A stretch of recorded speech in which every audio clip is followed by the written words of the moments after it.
now. Hello, everybody, and welcome to Roll with Advantage. My name is Joe, and welcome to tonight's episode of the Isles of Iverion, Cliffs and Clarity. How do those two things intertwine? Guess you'll just have to watch and find out, right? So no need to dally or delay, bruh. Don't bruh me. It's in the title. I know it is. Whatever.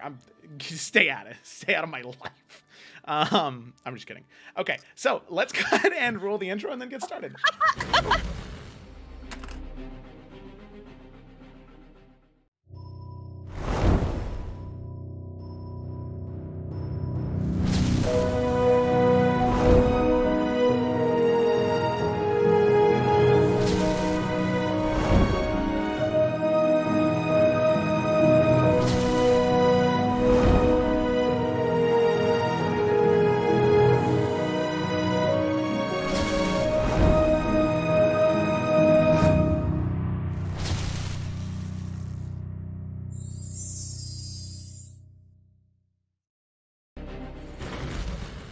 And we're back. So let's go ahead and dive into tonight's episode of the Isles of Iverion.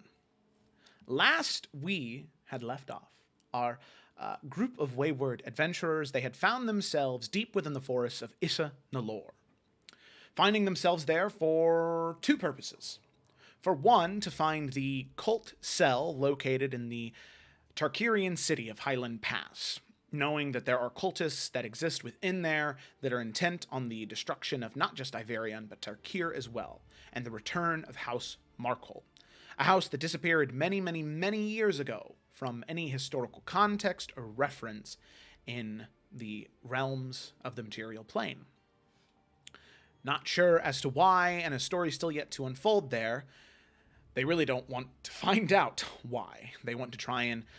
You all want to try and destroy House Markhold and make sure that they never have that opportunity to return. The other thing that you are here in Issa Nalor to do is to find another Dowie ruin. You know that the cultists that have been trying to return and revive House Markle have used these ancient dwarven artifacts to their advantage. Some of you even wielding those artifacts on your person right now. Some are more useful than others, and some seem to be more dangerous than others. Which brings us to some discoveries made in Issa Nalor over the past few days that you all have been here. For one, in your search for the Dowie ruin within Issa Nalor, you made contact with a hobgoblin woman by the name of Geldovan. Geldovan had proclaimed that she was a denizen of Highland Pass, someone who lived there, and she lived there along with many other hobgoblins, and eventually they were chastised and practically, and in her case, literally torn apart by these people and booted out of the town, left to fend for themselves and to die. Luckily, Geldovan, she was able to survive, and she was able to inform you of all of this apparently very hateful and spiteful nature of the people of Highland Pass. So you make those discoveries about her, and you also learn that there is a group of cultists that have been working inside Issa Nalor, except they've been combining the necromantic magics of House Markhold and the primordial energies of the entities that exist within Issa Nalor to try and create these undead, fiery hybrid creatures. Geldovan asked all of you to investigate and to maybe put a stop to it. So, knowing that cultists are where you need to go and cultists are what you're looking for, you now have two leads. So, you head off. Along your journey, you do end up getting into multiple combat encounters, and you do prevail.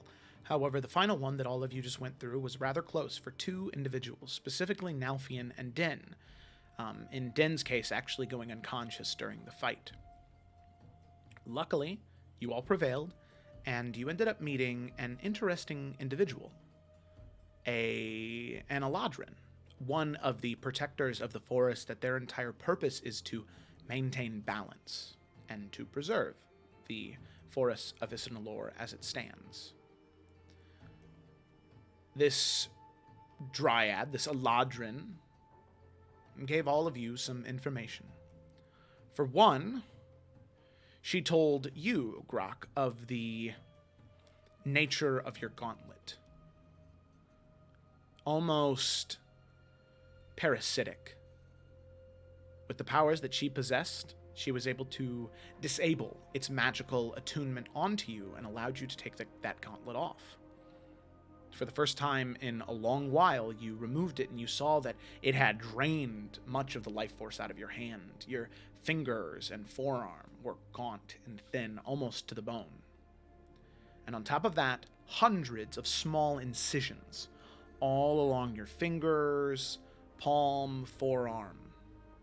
That gauntlet latching onto you, almost unwilling to let go. And then finally, there was the Eladrin's discussion with Twig,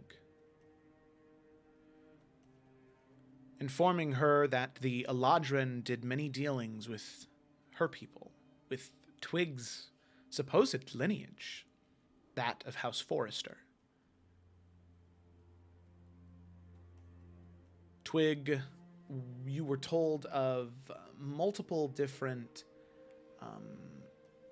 reasons, multiple different things that you needed to do, or things that you had to do in order to take back this birthright, or this thing that was stolen from apparently your people, but you kept asking the same question. Why does that fall onto you?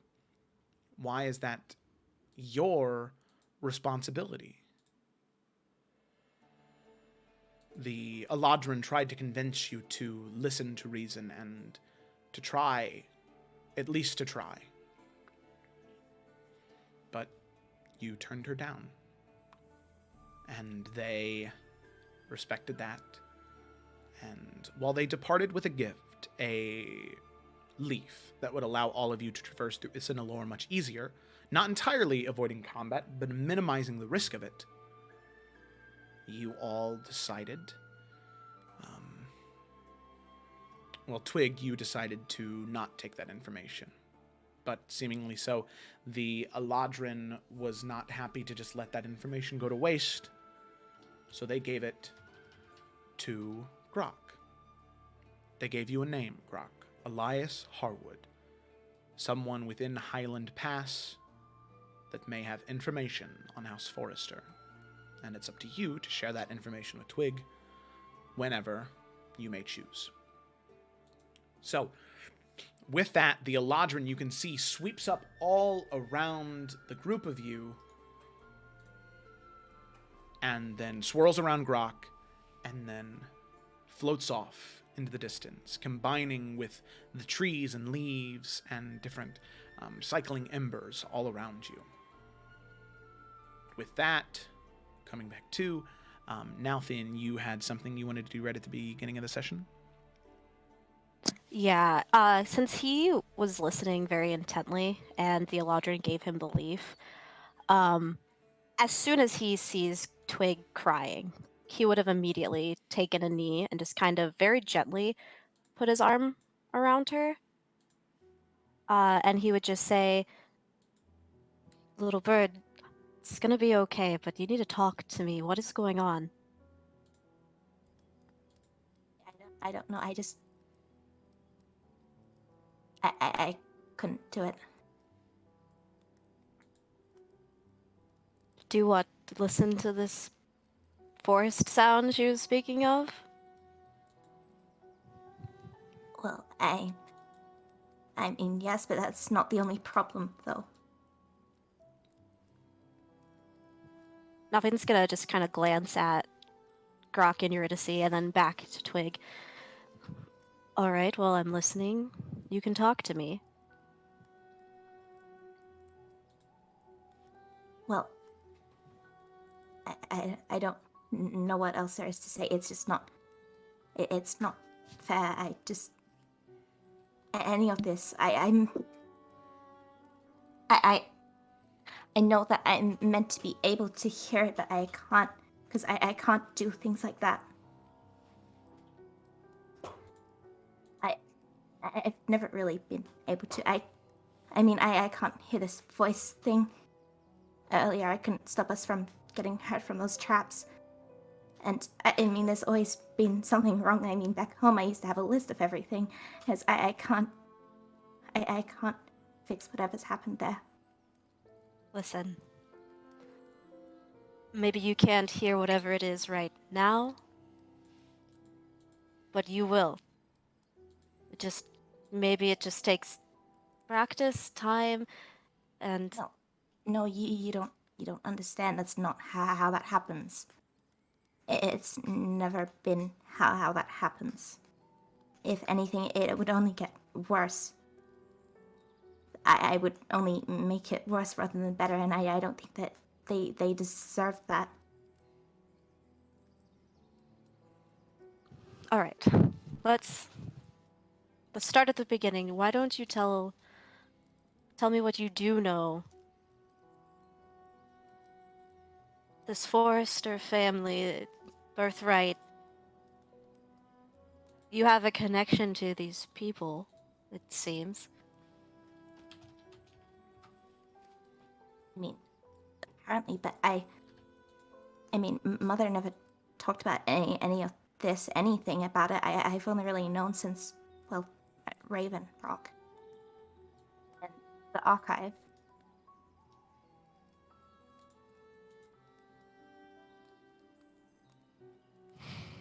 All right, well, you're supposed to be able to help them. Do you not want to?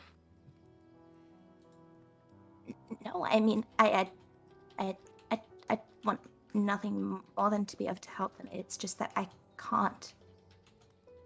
I know I wouldn't be able to, and they wouldn't want me to either, because I wouldn't be able to fix it. So what would even be the point of me being there after Twig, all? you keep saying that you can't, and I'm not sure why you keep saying that. What can't you do? Well, I mean, do what they want me to fix this. I mean, I can't even hear whatever this song thing is. But look what you've done for us today. You got us here. You're able to get us through this forest, I guess. You were able to track us to the right location. You've given us good advice on how to interact with these creatures. I think you're being a little hard on yourself.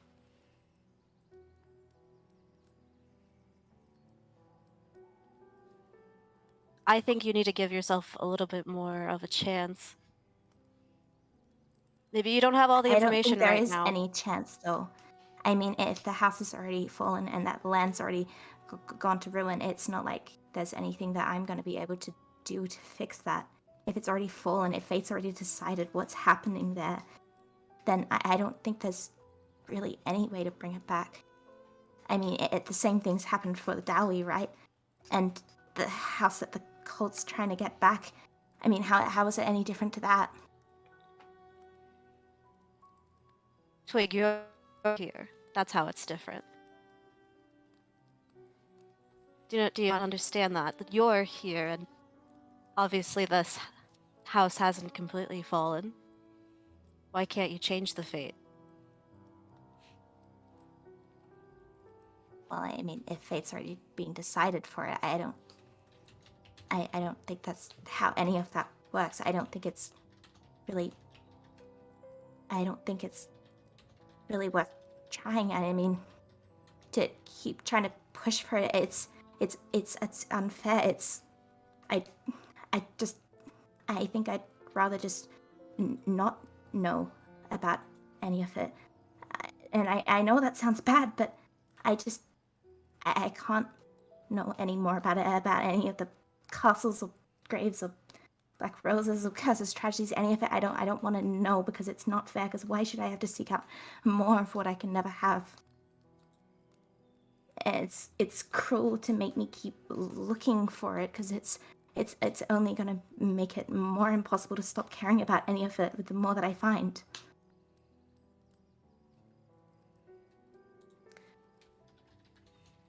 Now Finn's gonna kind of like glance to everyone else. He's very tight-jawed. He's not really sure if what he's saying is helpful. He's not really sure what to say.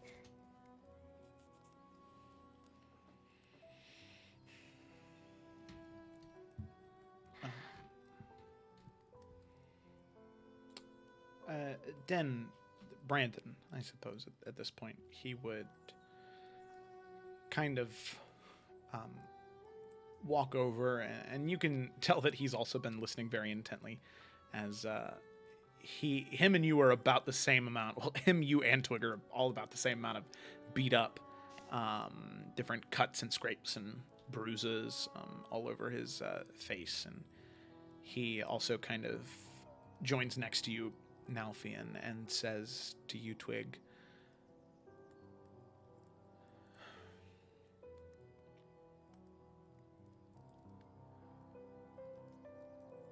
I thought my fate was to sit in a library for the rest of my life, to never go outside again out of fear that somebody might recognize me or that I might be seen by someone who would want to do harm to me. And then the four of you showed up in my life. You changed my fate. Why can't we do the same for you, Twig? I'm sure if you asked any one of us what lengths we'd be willing to go to for you, you'd find that there's no limit.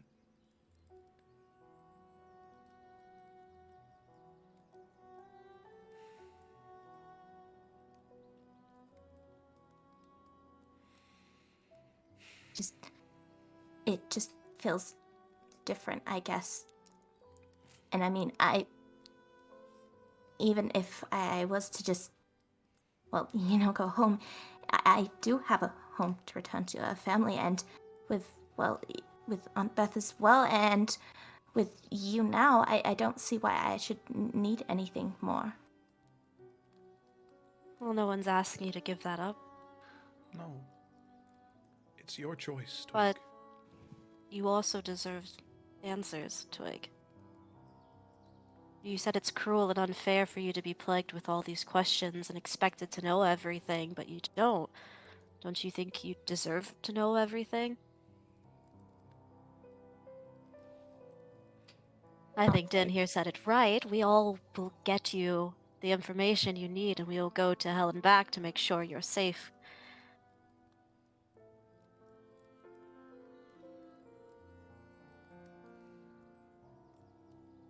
I don't know. I know that you're all good people. I don't know if that matters.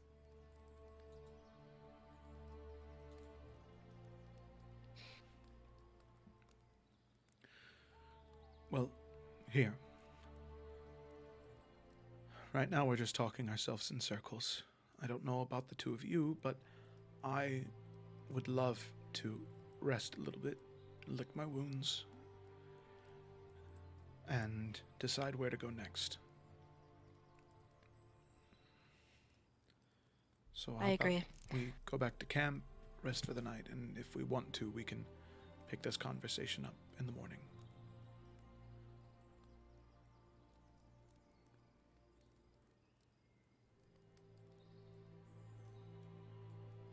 Got a little. Go back to just kind of like hugging her little spiritual beast. As it's purring. Nalfian will offer for her to ride with him if she wants to. Yeah, she deserved. Okay. Alrighty. So then, after leaving your horses back where they were, luckily you find them. They're still all tied up, patiently waiting. Concerned, but they were waiting for you. You mount up, and with that, all of you then head back to the camp. Yeah, can Nalfian use the leaf thing to help get them back safer? Yeah, so it's pretty much it's a passive effect. So just having it on your person, the group that you're traveling with, it works passively. So it took you, if I'm remembering correctly, about 7 hours from when you left bright and early in the morning to get there. Okay. But took you 7 hours to get to where you were.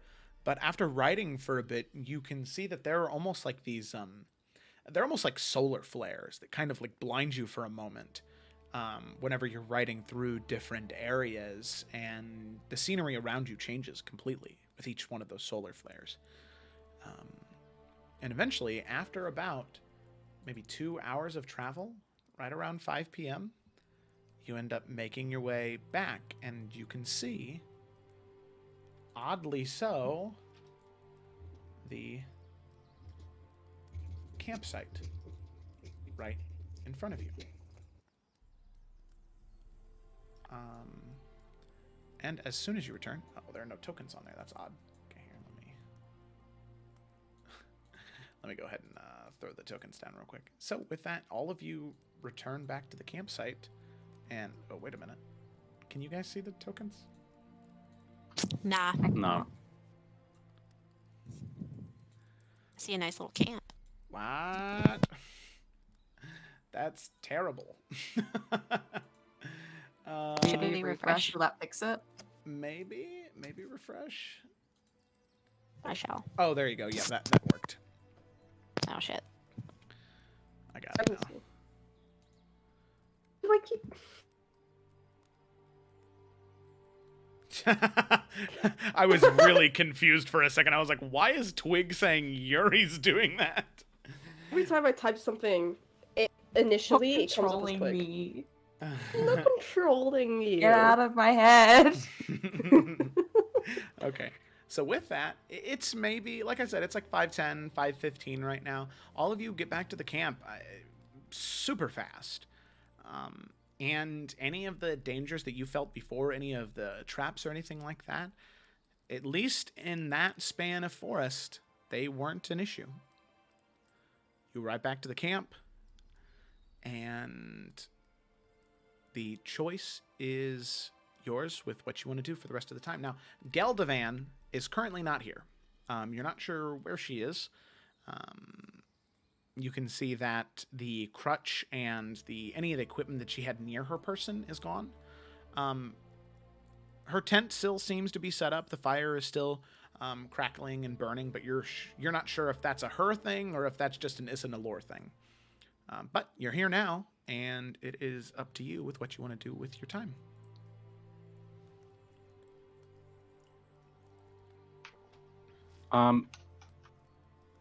At least for Grok, I don't know. I think Grok would get weird vibes if she wasn't here.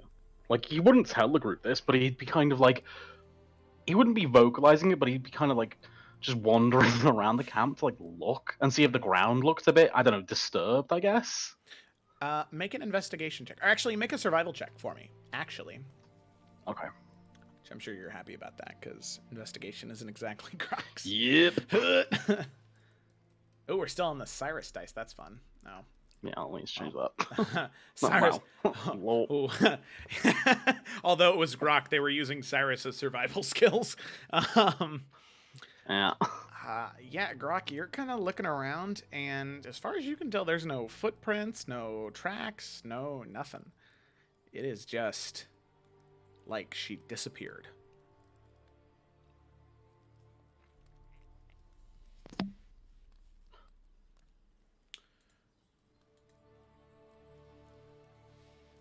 I guess if Grok couldn't see anything, I guess at that point he'd probably vocalize it to the group and be like, do you remember her saying that she was going to go out for a bit?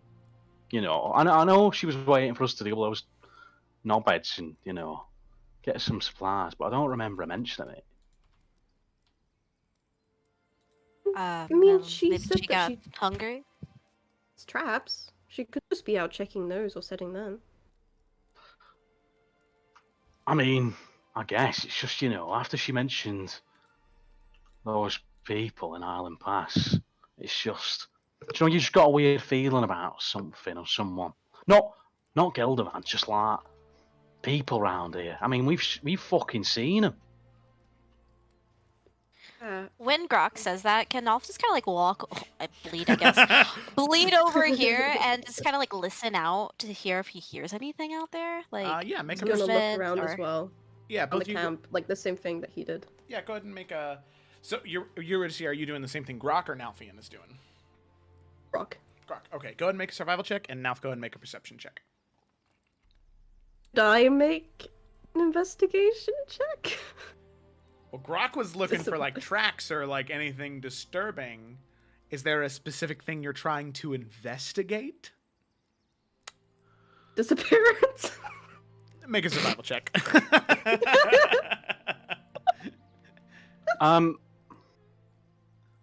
If I don't know if this would assist, but Grok wouldn't want to pry. But I guess he would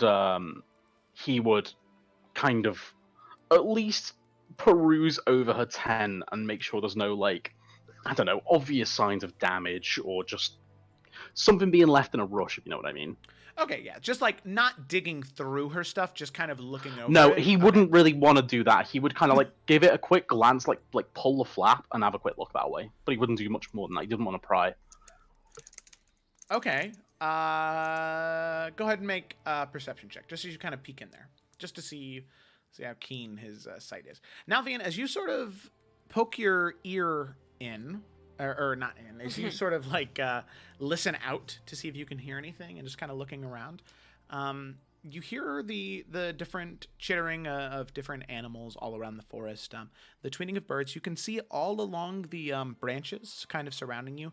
Spread out, there's maybe 10 or 12 of those different ash birds that you've seen quite often, especially when you first got here. Just sort of looking down, twitching their heads. You can see those like wispy flame wings kind of appear as they fly over to another branch, just seemingly liking being close to the fire, as far as you can tell. But in terms of anything that is human, or humanoid at least, you're not really getting anything too much. Gotcha. Eurydice, looking for like tracks and signs of a struggle, right? That was the thing you were looking for? Yeah, okay. So you can see with a 17 that it does look like, okay, that's good. That is good to note.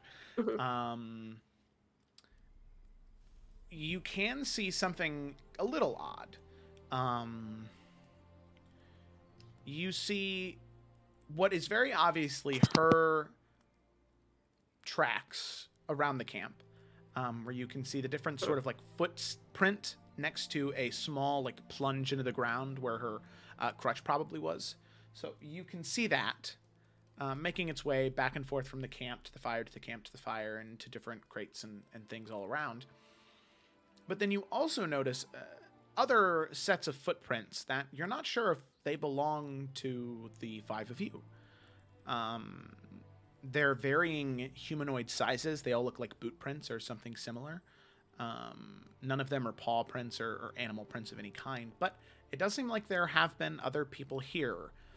With a 17, you're not sure if this was before you arrived at her camp or after you left. You're not super sure.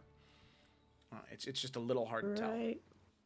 And then Grok, with a 19, you peek into her tent, and you can see that it seems to be fully stocked still. There's a small cot, a collection of different bags off to the side, what look to be with different like rations and supplies, for camping and survival. You also see different packs of clothing.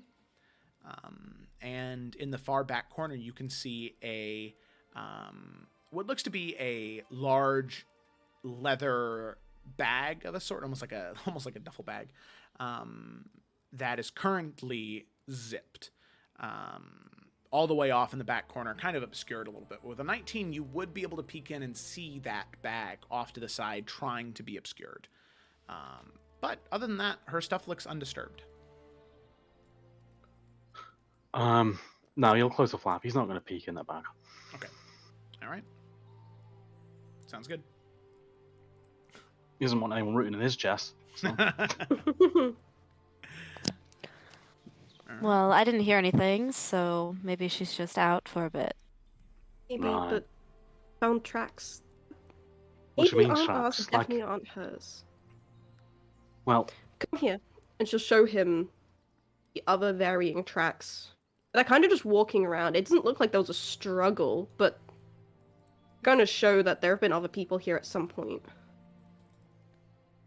And you're showing this to everybody, right? Pointing it out. Okay. Cool. Nalfion just bleeding everywhere. I'm sorry, man. I mean, it's not far from the truth. That was a little rough back there. I mean, tracking isn't Gronk's forte. I mean, but he'd be vocalizing this out loud. He'd be asking, you know, like, I mean, what do they look? I mean, I'm pretty shite at this. I mean, Twig's better, but like, they look new or old or what? Like, are they muddy? Are they dry? Like, what? I mean, if people are still just like making a fuss about it, Twig will like, get up, just like come up next to the side of Nalfion and just see if she can get any more information from the tracks. Yeah, go ahead and make a survival check with advantage. As you have them pointed out to you, you know where they are. You just kind of need to identify what they might be. Oh, 23. nice. Oh, shit. And 11. Okay. 23. 23. So, with a 23, you can determine that these did come after you left. So they came sometime today. They're still relatively fresh. They were here. There was maybe 8 or 9 people. And Oh, wow. then they left. There are signs of them coming together as one group here and then leaving off into different directions. And you also see that tracks related to Geldovan match the timing. So you can see that she did have tracks that are about as old as those ones, but there's no sign of her leaving at all. Tracks-wise, at least. Not leaving the camp. Not leaving the camp, yeah. And just those tracks, because like we're on the border of where the insectoid territory is. So like, just like relative to that, like which direction are they going? Is it like going towards that territory or like away from it? It's going back up to Highland Pass. So it'd be heading south then. So that's away from insectoid territory, Away from right? away from insectoid territory. At least one of their territories, yeah. Right.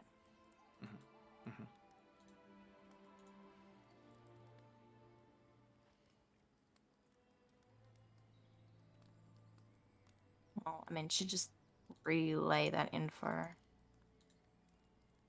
And I guess it can't be bad if it's going towards Highland Pass, but she doesn't like the people from Highland Pass. Why wouldn't that be fucking bad? She told us about the fucking dickheads down there. And she didn't leave, so if something... So they fucking carried her. What do you mean? Nothing's gonna glance around. There wasn't a struggle, right? That was confirmed. No, there wasn't a struggle. Not at all. Nothing's kicked over. Sorry, Jimmy. nothing's Let me cut you off, dear.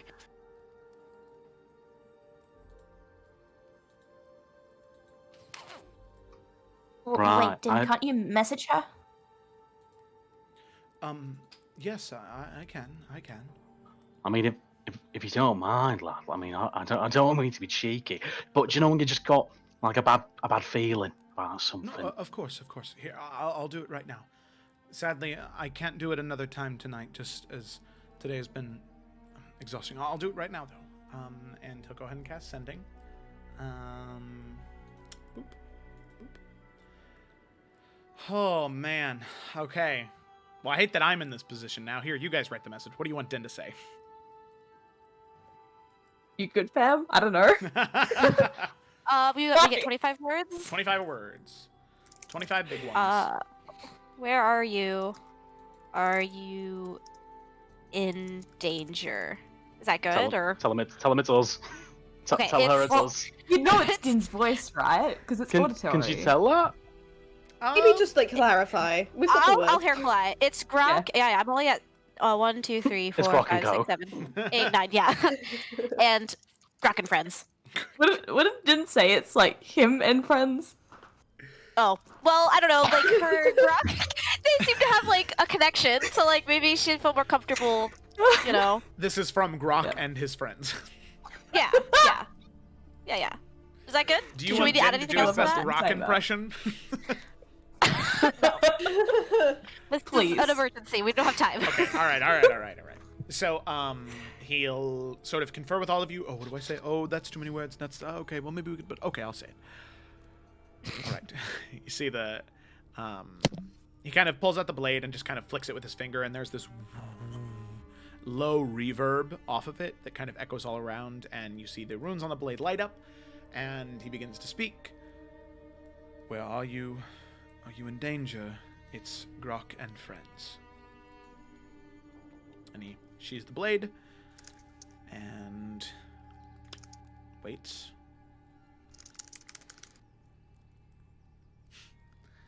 Oh. He receives a message and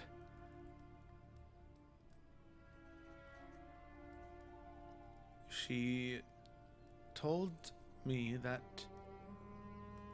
she is fine.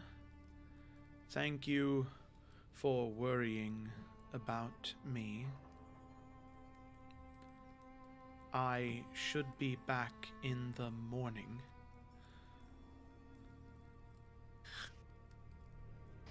Other Right. hobgoblins came to me.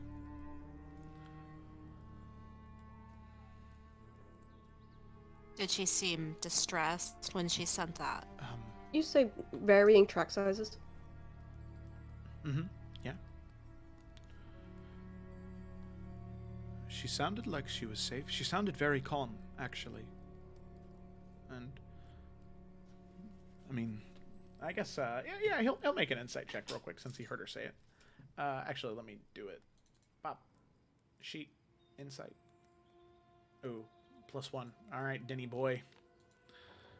Wow. Yeah, she seemed fine. Grok, what do you think?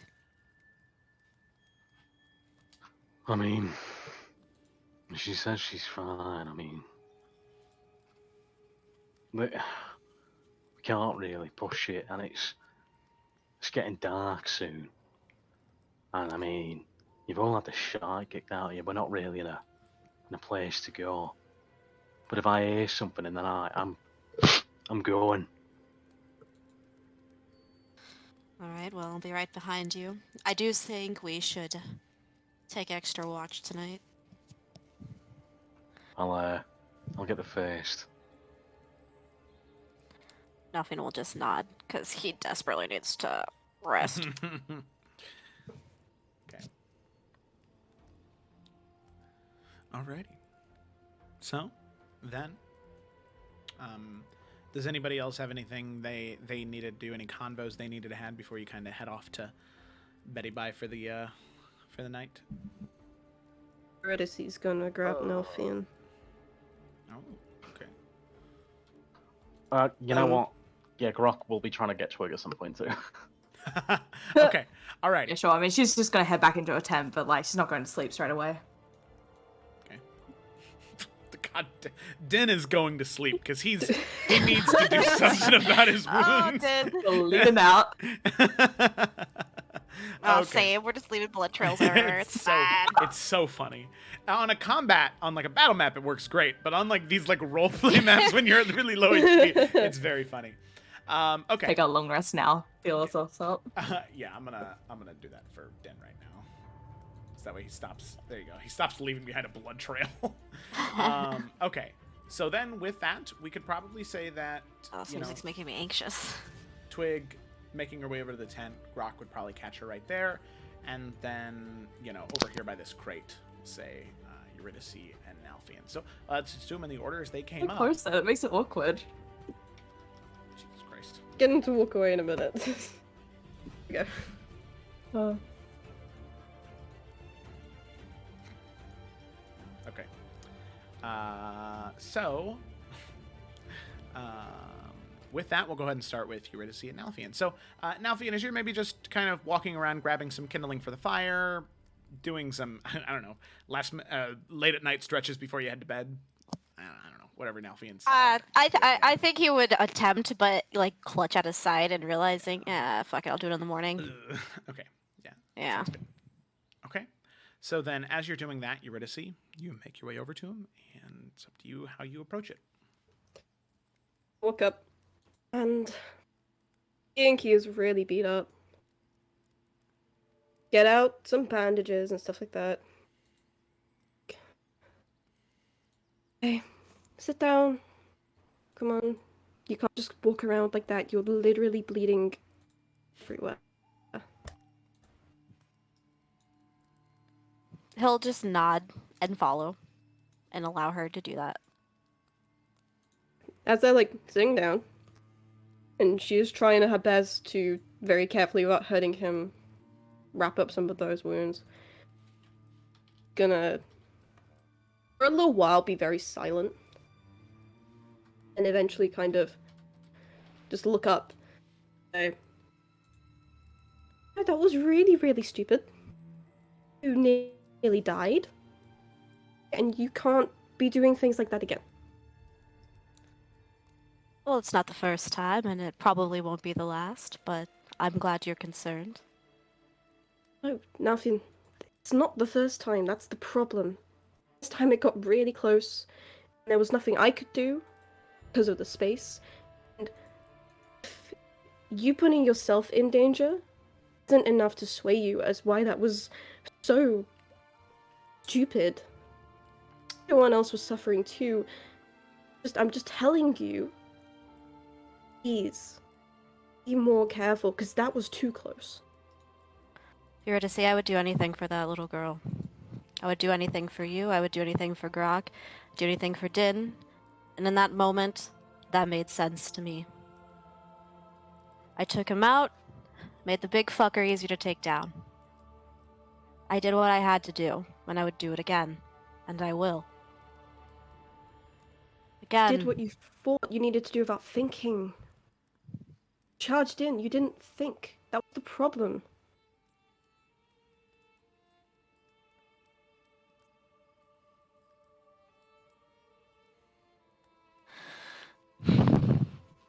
I hear you.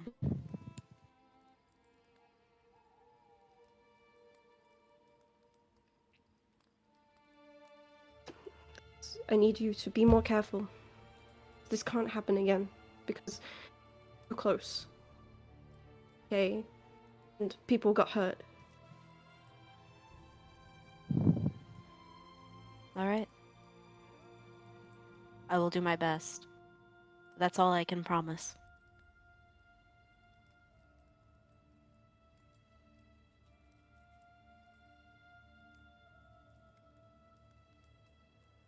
Ah, fuck! Like he Three. winces away from you. Three. No, I'm just fucking with you, you're fine. And he just laughs. He laughs a little bit, then immediately like cuts it off. It's like, such an idiot. Okay. Idiot. Well, I'm just glad that you care again. When did I stop?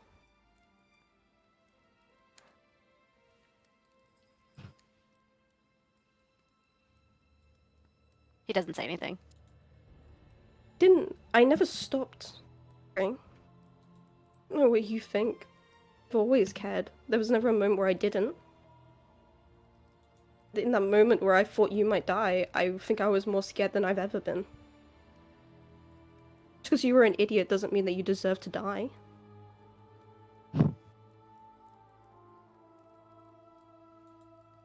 Alright. Well, thank you. I appreciate it. You really think I just haven't been caring this whole time? No, but I knew you were upset. Do you?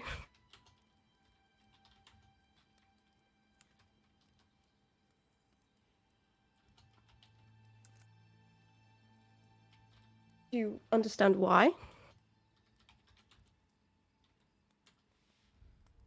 I understand that I was wrong, and I am man enough to admit that. I understand that I, made you feel a certain way. I understand that my actions may have suggested something, and I apologize for that. And What I said as a warning. Now I know, Eurydice, I can be a dick, but I said what I had to because in that moment, that was the only way I knew how.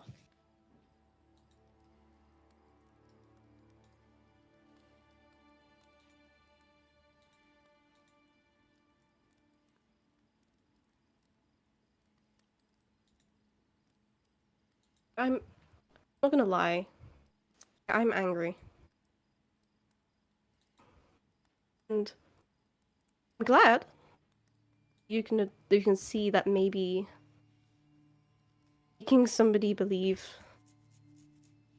might be something, yeah, and then getting them to a point where they can admit that, not only to themselves but someone else, and then have them didn't even say, not like you said no. It's not like you said I don't like you. It's not like you said already.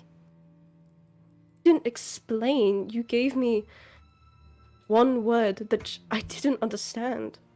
Expected me to somehow get what that meant. And at the top of that, I was so worried about you. You're hurting. No matter how much you try to hide that, it's obvious.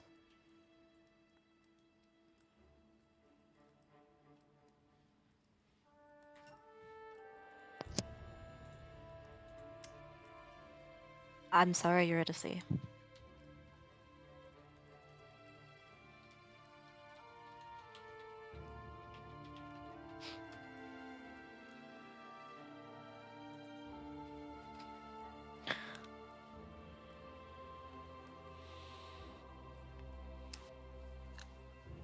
I don't know what else to say. But I mean it. I am sorry. And if I'm being honest, it was wrong and I understand because at first it was just a game that I played many, many times with many different people. And I know that's wrong, but I'm being honest with you, but I think part of me genuinely forgot that it was a game. And I got too close. And I realized my mistake with that and with Twig, and before I could realize it, you were approaching me that day. I didn't say don't because I don't feel a certain way. I said don't because I don't want you to go down that road. There's nothing for you there. There's nothing good, nothing that you deserve. Should I have not brushed you off? Yeah. But in that moment, again, that was the only way I knew how. And if you can forgive me, I would like to go back to the way things were before. As your friend. And he gives you that very cheeky smile and just kind of offers his hand.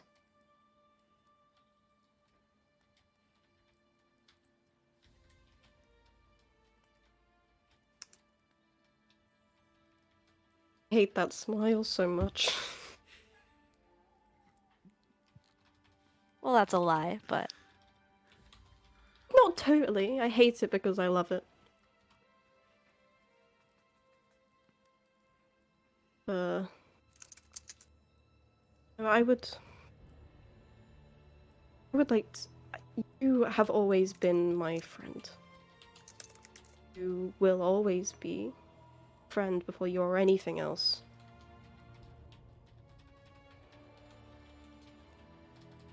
I would like to go back to that.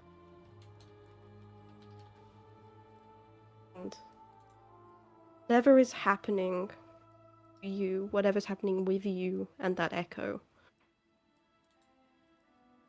I understand. I don't want to talk about it. I just want you to be okay. Everyone, okay. He does take his hand. all right, well, you got a deal. No, go get some sleep.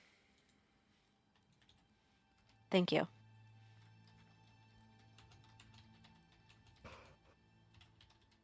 He's gonna get up Like, she's gonna take a couple steps. Stop for a second, and then kind of like half turn and stop. Turn around properly. Mm.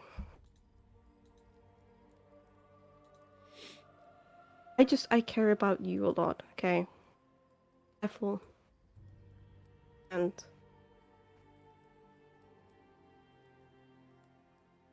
when you've if you've if you ever feel okay again. I'm not just gonna be here waiting around or expecting something. If you ever feel okay, maybe like you would want the same thing, then I'm here. And gonna like she's blushing a lot and then she's very quickly gonna kind of just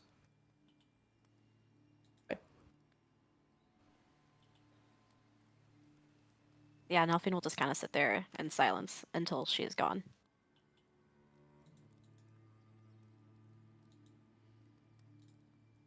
Okay.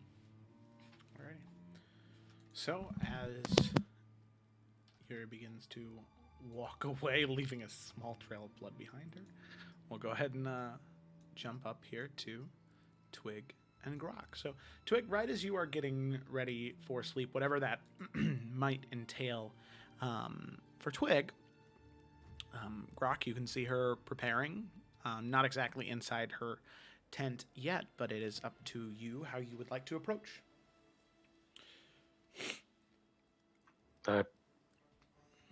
Twig, just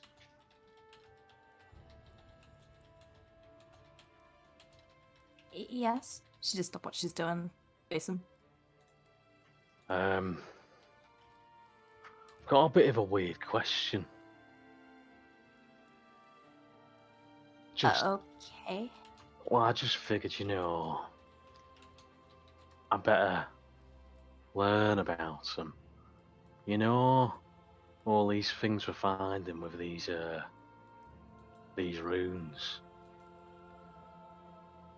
The artifacts? Well, just all sorts, but yeah.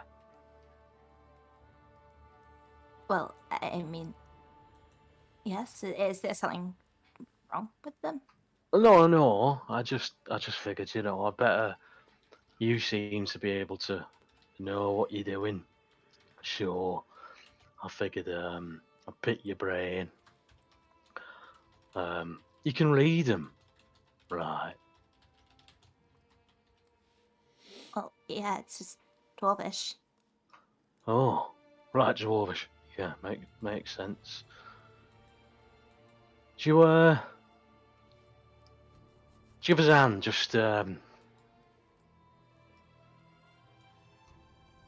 me know, or just draw it for us. What's strength in Dwarvish? Or strong, just- whatever the word is. She just look around for like a little stick on the ground just so she can draw it out there rather than getting like a paper out or anything and just kind of draw it into the dirt.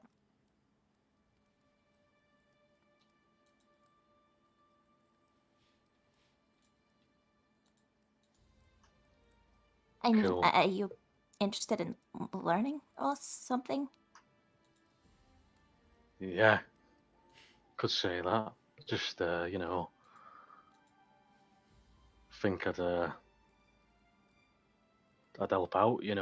When we find some stuff, I might know what it is, rather than just being like, well, that looks weird.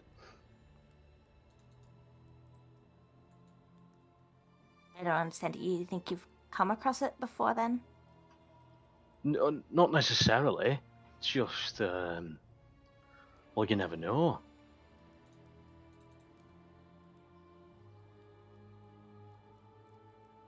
Right. Well, I mean, it's a good thing to have.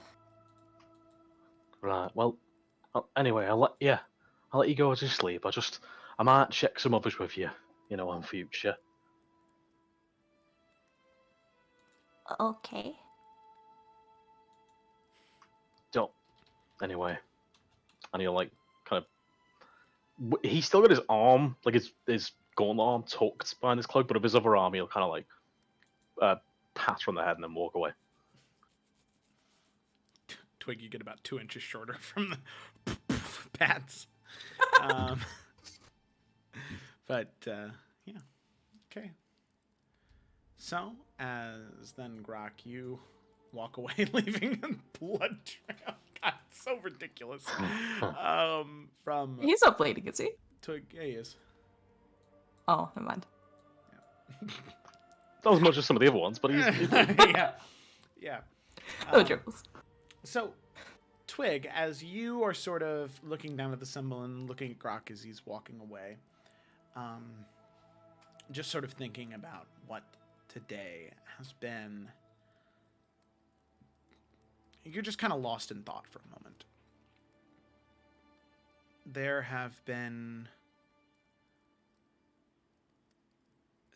been so much going on and so many discoveries that you've made about apparently yourself. And as you're just sort of looking around and looking at the dirt and looking up at the trees, as the sun looks like it's slowly beginning to set, and that fire-like quality of Isinalor is even stronger now, due to all the pinks and oranges and reds in the sky, reflecting off of the leaves, cascading through them, creating this swirling mist of red. You start to forget about some of that. And for a moment, just lost in thought, looking at the beauty of nature, you swear you start to hear voices. Not speaking, not common at least, but you hear harmonizing, you hear singing. Voices in a chorus. And then you hear one word. Friend. And then as you hear that one word in common, you snap out of it a little bit. You lose that trance, and you kind of blink looking around. And as you squint out into the distance, out this way, through this small pass right here, you think you can start to see a small form break out of the bushes and trees that direction out of camp. And as you see that small form start to appear, Kit, would you like to describe what she sees? Certainly. It's a very small form. This is dark, so it'd be like a little moving shadow at first, and then there'd be a little flash of light reflected from something on the face kind of area. And then as it steps forward a bit closer, you see a large pair of glasses, almost obscuring the rest of the very tiny face. Big ears sticking out on either side, and just underneath what looks like a really battered, misshapen hat, just a little bit of white hair peeking. In the dark, you can hardly see any of the features apart from these large reflective planes of the glasses. Doesn't seem to be carrying anything. Moving forward with purpose towards where you are. So, with as you that, come, you think you might hear a very faint sound of what might almost be someone singing, slightly tunelessly. okay. So, with that, as soon as the singing comes into hearing, Grok, you hear Twig kind of. It's not like a intense yell, is it? It's just kind of like Grok, or is it like Grok? Like, okay. More like, hey, can I get your attention real quick? Okay, so Grok, right as you started to walk away, you hear Twig sort of call for you. You turn back, And with that, you turn and you listen where the music is coming from, and you see that same form beginning to approach out of the edge over there. You hear this faint sound just going kind of, we're the hey nanny nanny and we're walking along and hey, oh, well, oh, you can't quite believe it. Oh, what a thing. Oh, you friends. And he starts trotting towards you. Across the ground, you see this tiny little figure kind of running closer into the light. This massive, wide grin is the biggest thing that you can see underneath these very lopsided glasses that are obscuring the rest of his face. Oh, I would not believe it. It's just as I saw. I had a big one like you, hello friend, and a smaller one like you, hello friend, and you don't look too well either, Missy, and I saw that, and oh yeah, and there's the other one I can see disturbed that kind of raising from even here. I'm terribly sorry to stumbling, but this is terribly exciting. It really is. Kind of pauses and looks around at you. You're right. You lost. As soon as Nalfian wakes up and sees him, he's just gonna start laughing. Just immediately. Just like full on belly laughing. Oh, you think that's it's a nice sound. No, my friend. He looks up at you, Grok.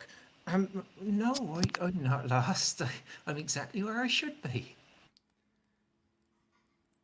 It's here.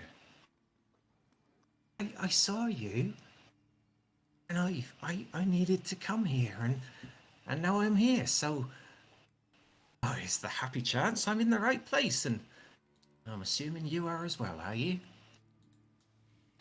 Oh, I'm always in the right place, but where'd you see us from, friends? Oh, I do apologise. Some people like to know names, don't they? My name's Quilp. Quilp. That's spelt with a Q, a U, an I, an L, and a P. For those of them that can spell and write. But yeah, Quilp's my name, and where I saw you from, well, that's a very strange thing indeed. I was far to the south of here, and I'm prone to staring into the fire at times, and this night I was staring at the fire, maybe a little too long, some might think, and it kind of showed me where I needed to be, and that's a curious thing. If you spend enough time thinking, he kind of darts a look at the others. Sometimes it just kind of all happens for you, doesn't it? And glory be if I ain't here now. Fam away to you. Grok, he's a fucking deep gnome. Oh! He kind of looks across and clocks you for the first time now. Ah, so I see you. Yeah, nice to meet you. Oh, I meant no offense, friend. It's just, it's been a long time. A very, very long time. Well, it's the right time then, obviously, isn't it? Is now, and yeah, maybe more of my kind you might meet before you know it. I don't know. I haven't seen any for a while either. You said, Grok, or Nalfian's like tripping over his words because he's trying to like not laugh, and he just kind of looks between Grok and the steep gnome, and he's just confused. You said you came because you found us, you saw us. What, in the fire? Indeed, some might call it a vision. I get a few of them. I'm blessed in that way, I think. Sometimes I think it's a blessing, I'm not quite sure, but it gives me a little clarity, you know, shows me what I need to do. I mean, that's how I found you. I have no idea where I am anymore. I've never been this far north. This is a frightening place. That's all I kind of knew of it. I heard the songs they sang in the taverns and all the boasting that used to happen, and I never quite knew the truth of it. But to be honest, it's a walk in a park. I set out just to just a wee while ago, and blink and you'll miss it, and here I am. I think Kind of holds out a little leaf in his hand. I found this after I had my vision, and I don't know what it does, but I kind of feel my way into it. There's power in this for sure. And Does it match the leaf that Nelf has? yep, it does. It's almost the exact same shape Oh, and shit. color. Mm-hmm. I think Grok would probably hold back Twig even more when he asks this, but he'd be like, when you say it was easy, where'd you come from? Because, I mean, the roads for us haven't been easy. Oh, well, I'm terribly sorry to hear that, and I can see you've had troubled times. I could help with that if you'd like. I have some small skill in the healing arts and honed over time, and it would give me great pleasure if you'd allow me. So yeah, for me it was an easy journey. I'm not sure quite how or why or what, but And someone gave you that leaf of yours? I could not say someone, Master, but it was there when I came out of my trance, just resting in my hands like. Can I insight check him? Yeah, make an insight check. One as well. Okay. All right, make an insight check. Okay. Ooh, 19 and a 3. Oh shit, rolled twice. Oh, that's okay. Well, Neither of them. shit. Neither of them are very good. well, it's a, Good work. for each one of the roles, Nalfian and Eurydice, I mean, he seems like a very, very like emotions and feelings on the shoulder. You know, like he seems very, very honest and plain. Simple I isn't the mean- right word, but plain is a good word. Nelf's Very honest. preconception of deep gnomes are like him and the boys would just bully them. Like he doesn't. He just thinks that they're just kind of dorks. So is that the same vibe he's picking up? I mean, yeah, he does seem a little. Okay. He seems. I mean, the glasses sorry, don't kid. help. The Adorable. Okay. While you're kind of gazing down, like, interrogatorially at him, he's just kind of blinking through these massive glasses and occasionally just reaches up and kind of tries to rearrange them a bit, but they're constantly slipping to one side. And you can now see that you're close to him. They're actually tied up. One of the arms is tied on with a bit of string. And they're obviously not fitting him. They're not made for him. They're too big. He said, I just found it like in my hands, and I mean, glory be. I feel, well, not for sure, because I find these things a little confusing still, but I think it was helping me get here faster. There were these kind of flashes of light, and every time I then felt my way into where I was in a different place, and that happened 4 or 5 times, and I stuck to cast my stones, and he pats like a little pouch on his belt, and every time it said go on, so I just kind of trusted it, and here I am, in the right Grog. place. I don't think he's a threat. I really don't. Threat? No, as if I'm not a threat, and I'd never be a threat. I know how to be a threat. What would I do? As Nalfian says that, you see Grok kind of relax, and he already had his revolver out, Oh my god. and puts it back in his waistband and be like, "You're right. You're I mean, you're looking for a place to get warm and lay your head. I mean, we're about to have a kip, as you like you said. I mean, we've had the shine kicked out of us, but I mean, so long as they think you're all right, I mean, you're free to put your head down here. I don't mind. I'm about to have a look out." Oh, it's mighty kind of you, friend. I wasn't particularly looking for a place to lay my head. But I'll certainly take the company and the safety, I suppose. If you say it's dangerous here, I trust your word. But Would you let me help you with those wounds that I can see upon you? Maybe help you get a bit of easier rest for the night. Grok is still kind of like hiding his arm, and he'll be like, "No, it's just a scratch. It'll be alright by morning."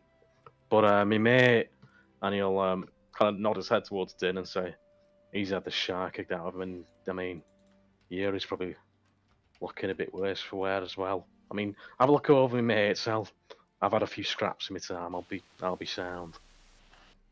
Of course, I quite understand, and I see your young friend there looks in a terrible way, and kind of looks at Twig, who's kind of, I think, behind Grog. Did you say he kind of grabbed her and pulled her back or something? Yeah. Yeah. He kind of just peers around the side of your legs, kind of barely comes up to your waist, I'm guessing, and goes, I could help with that, Missy, if you'd like me to. Stop the bleeding, at least. You don't want to get your bedroll all covered in blood now, do we? Just like looks up towards Grok as kind of like an approval thing. Grok will kind of I don't know if this is a good idea.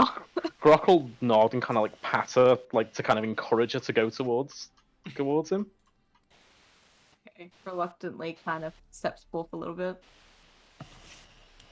Okay. So he'll just reach out up to you and just kind of gently touch you.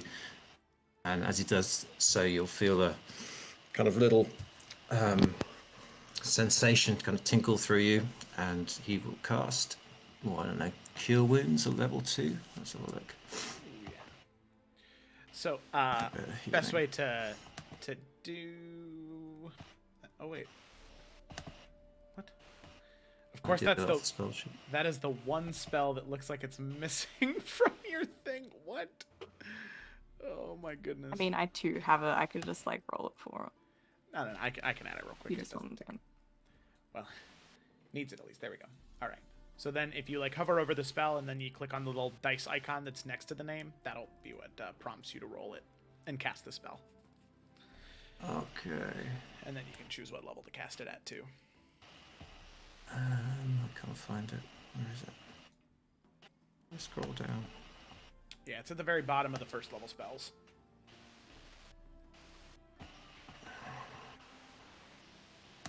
I haven't got a scroll bar on the spells though. I've got so many that it's just not. Oh no, prepared. Sorry. No, I'm still. There we go. I think.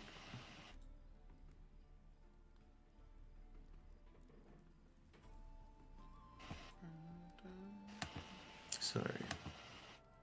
No, you are good. You are good. Oh no, I've got it. Okay. First time casting a spell. There we go. Has that happened? Yep. And, Yeah. and that's pretty good healing Cool. too. Yeah. Oh man. Okay. And he kind of just steps back and looks round at you. Well, I can see you're all in rather a bad way, and I certainly don't want to keep you from your bed for the night, and I'd be more than happy. I tend to like to stay up and watch the stars, and I'd be more than happy to keep a little eye out for you all. I'm sure you'll rest easy in your slumbers with me watching over it.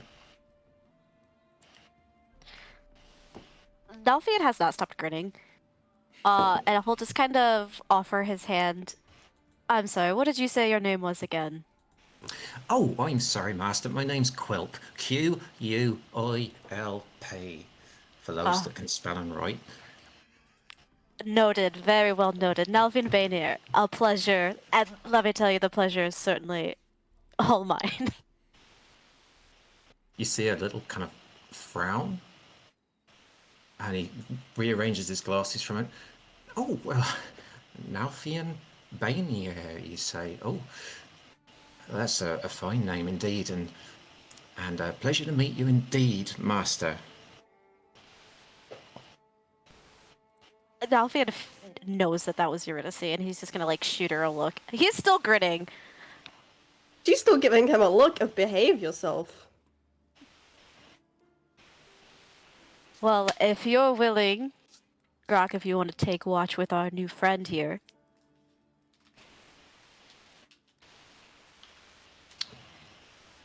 That'd be delightful. But if our friend here needs a rest, don't you worry. I'm quite good at listening out and seeing if anything's coming, any trouble or anything like that. And develops quite good senses for that, living where I have. Now, if it's gonna like narrow his eyes very briefly, but then he's not gonna push it this tonight. But he's gonna make his way to bed because I preemptively took a long rest, but that's where he would be doing. Sorry. Oh, no, that's good. Yep, Dan will be doing the same. Eurydice's gonna go up to she's gonna kind of, because I'm guessing he's pretty short. Is he short? Oh yeah, it's 2'9". Okay, she's gonna like kneel down. She's gonna say, "I'm sorry, none of us have really introduced ourselves. Some of us have been a little less welcoming. It's Eurydice. That is Grot. That's Twig. That's Nalfian, and that is Din. We are very happy to meet you." Oh, well, ain't that very polite of you, Miss? That's lovely. Or it's no trouble at all, honestly. I can see that you've all been through trying times, and not just by the feel of it, physical like. So I quite understand. And this is a dangerous place, you say, and strange folk just suddenly arriving, telling a strange tale. I mean, that don't make no sense, does it? But I'm kind of finding the more I live above ground that the less sense you expect anything to make, the more sense it'll make, if you know what I mean, miss. I agree. That makes perfect sense. Well, we will be setting some of our own watches as well, just as a precaution, just multiple people if anything happens. But we're very appreciative of you No. wanting to help. I'll tell you what, and Brock will kind of like butt in and say, You've had a long road. It's been a long walk. Tell you what, you get your head down for just an hour or so, get a bit of a kip. I'll be alright on my own for a bit, don't you worry. And then you come out, I'll get my head down. Oh, well, that sounds mighty kind of you. I mean, as I say, my journey felt like nothing, but I'm very happy to just bed down by the fire here for a little while, and if I close my eyes a little, I might do, but to be honest, it's a nice night tonight, and looking up at the stars is as good as rest as I can ask for.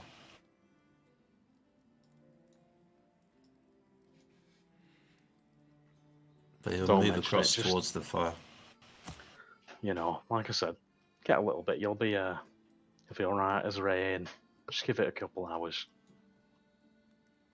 We certainly shall. I thank you most, and thank you all for your very kind welcome. And I guess that maybe we'll talk in the morning when you've all recovered your spirits a little. Find out what all we can share. Because to be fair, I know absolutely nothing about why this is the right place to be. But maybe if we put our heads together and a chat, we can work something out. I am slightly curious.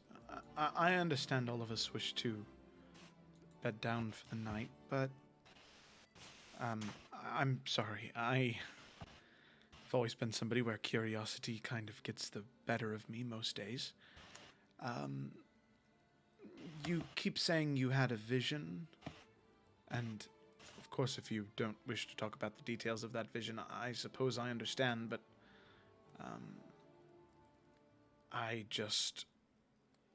I'm intrigued as to what that might be that led you to all of us. The last time we were told that somebody saw a vision of us, well, it was cultists in a forest that were trying to find out who this thing was. So I'm just curious as to what might have led you to see us. Oh, perfectly reasonable questions, I would say, as well. I know nothing about no cultists, I have to say. It's not something I've been given any kind of insight into, and for sure, back home, I didn't hear nothing of no cultists. You get all sorts. You get all sorts in Island Pass, but you don't get cultists as far as I'm knowing. But anyway, So, as I say, I was looking into a fire, and I do tend to get some little pictures and ideas and suggestions when I'm looking into the flames. But this time was a little different. I kind of drifted and went somewhere else and was lost in there. And there was this kind of voice, and what I saw changed, and it became something very real. It was a kind of a fiery forest, much as I believe parts around here are supposed to be. And obviously you got a little here, but it gets worse, I believe. And there were many trees, all kind of ruby and amber colours. It was very beautiful in a way, and kind of flanked around the sides of a cave. It's just next to a river. Now I'm thinking of it more closely, I think the river might have flowed into the cave. But anyway, it was a cave surrounded by these trees in this fiery forest with all trees of ruby and amber. And as I was looking, I heard this kind of like crackling noise, and I can't do it. It was a strange sound, I tell you, and it kind of echoing, and it said, oh, I don't know, maybe if I put my hands on it and go, relight the... No, I can't get anywhere near it. Relight the flame, it said. And then, hold back corruption in the flame. Oh God, I don't know what that means, but it kind of felt inside me like it was important, and that needed to be done, and in some way I had a part to play in that. And then the last bit, which I've got no clue about, said, the house of Markle, it must not rise. And that kind of, once again, I kind of felt like, oh no, House of Markle must not rise. And all through my body I felt that need. We got to stop the House of Markle. And then I saw this kind of picture of the five of you around the fire, and this kind of desire to head north. And so I awoke again. There was the leaf, and cast my stones, as I say, and it carried me here. So that's what I mean by a vision, friend. And had a few, but nothing like this. Nothing with such purpose, as well as picture of what I was going to see. And I have to say, it's a delight to find it's real. Now we have to see what it means, I guess. That we do.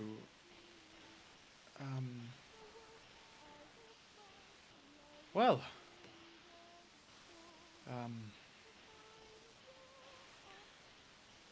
Does anyone else have any questions? I'm feeling, that's excellent. Truly. I assure you, if anyone does have any questions, I'm what they call an open book. I have nothing to hide.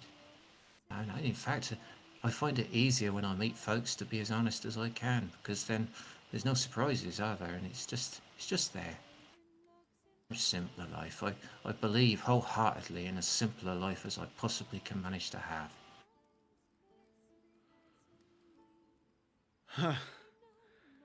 Well, that's refreshing, at least.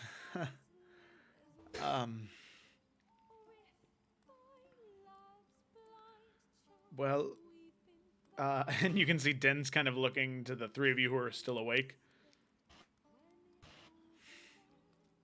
Real look of okay. Guess we're not used to meeting honest people.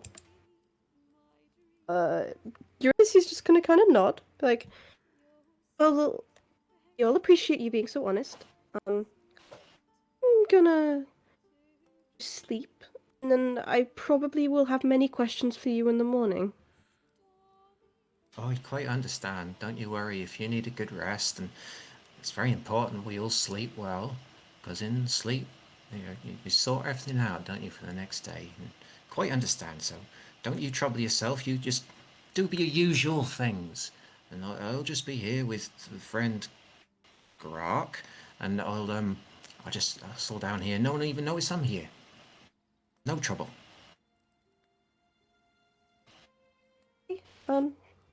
Night. I'm gonna go. Her turn. I'm gonna go to bed. Twig's just gonna momentarily turn her focus back to Grok. And she's just gonna start reaching for his arm, in a way to just check on him to see. Is your arm alright? It's fine. Go to bed, don't worry. You need your sleep. Okay. And Well, good night. and he'll kind of hesitate and goes, "No, thank you. No, Twig." Well, okay. Good night.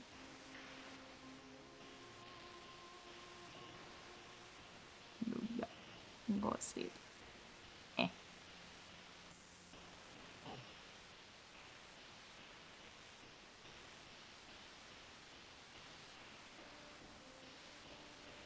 Okay, alrighty. So then, with that, we head into the watches. So unless Quilp or Grok, either one of you wanted to say something to one or the other, Grok, you can go ahead and make your. Yeah, it's quite the opposites. So if not, then Grok, you can go ahead and make a perception check for your watch. Grok's still hesitant, but I mean, I'll be honest. There is something he wants to do, but he's kind of waiting to see if Quilp puts the head down. But he's gonna also look out. Yeah, Quilp would, by this stage, he's found a rock. His back will be to it, resting his head backwards on his hat and just gazing up at the sky above. Okay, I will ask Kit. Does Quilp seem pretty kind of out of it when he's looking up at the sky? Yeah, well, it's hard to tell behind the glasses, but yes, I'd say that, his focus, and if you're watching for a little while, he doesn't seem to be paying any mind to anything apart from directly above him. You can hear this kind of faint kind of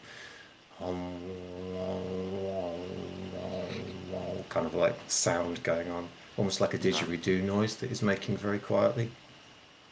Grok will have kind of sat down facing this way then, with his back on this log here.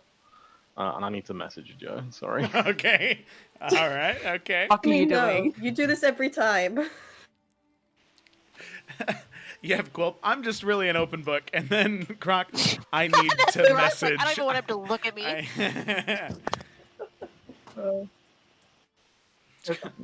Last thing we talked about was Warframe. That's I good. will say his passive perception is pretty spectacular, so...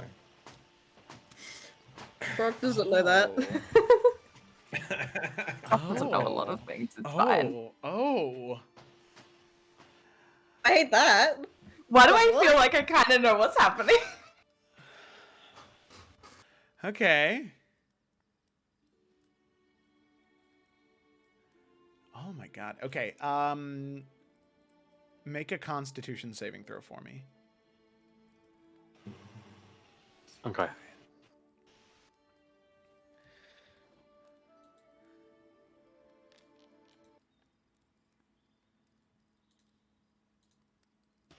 But is that good or bad? What's happening? No. So, you take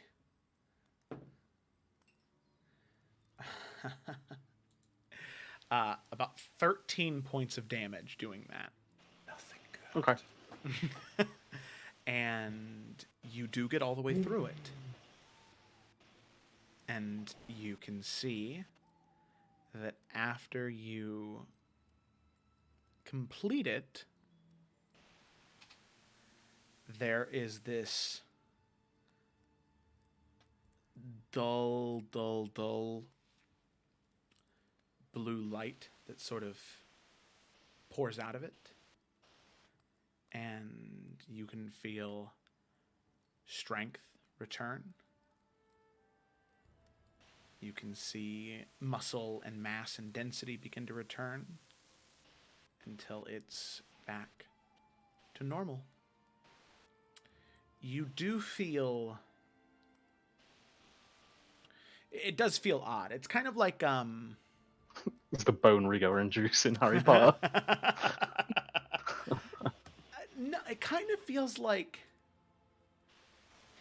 when this is such an odd comparison, but when you are like in a stranger's home, like you were invited over to their house and you just kind of have to stand there and you don't want to like accidentally do anything, like it doesn't feel like it belongs to you.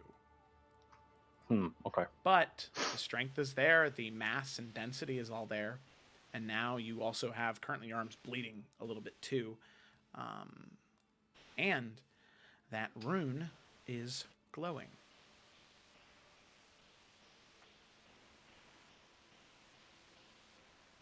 And with that, he'll say, "Right, Quilp. I'm off to get some rest. You alright keeping an eye out?" Oh, I'm more than happy to keep an eye out, friend Grok. I'm sorry, I was up there for a moment. Sure, you sleep well? Does he see a glowing blue arm or something, or is it just completely all hidden? I suppose that's up to Grok. Would you have recovered it up? Honestly, if it's kind of like bleeding profusely at this point, nah. Okay. Yeah, Quilp, you you see a little bit of like as he's walking away, there's just like it looks like there's like blood dripping from his fingertips, just kind of onto the ground as you see him just kind of start to walk away. Okay. Noted. Most curious. Expect the strange and see the stranger. Sit down by his rock again. This time he won't rest his head back on a couple of stars. He will actually kind of keep an ear and eye out. Okay. Alrighty. So Grok, I'll say also with the 9, I mean, you were so focused on what you were doing there that you weren't even really paying attention to anything. Yeah. Okay, Quilp, go ahead and make a perception check for me as you're just sort of sitting around looking out. Like I said, you can. One thing that Quilp notices is that kind of all around the campfire and the campsite, you can see maybe 5 or 6 of these small, what almost look like cardinals, except they have like bodies that look like magma and ash with these wings that sort of peel off that look like wisps of flame. Sort of look up at them. Cool. Get a very, very clear look at them. And it's odd because some of them almost look like they're looking back and kind of make eye contact with a few, and then they break eye contact and flutter away, go somewhere else. But as you're looking around, peeking through different areas, you don't notice anything else aside from that. Is it possible to insight check a bird?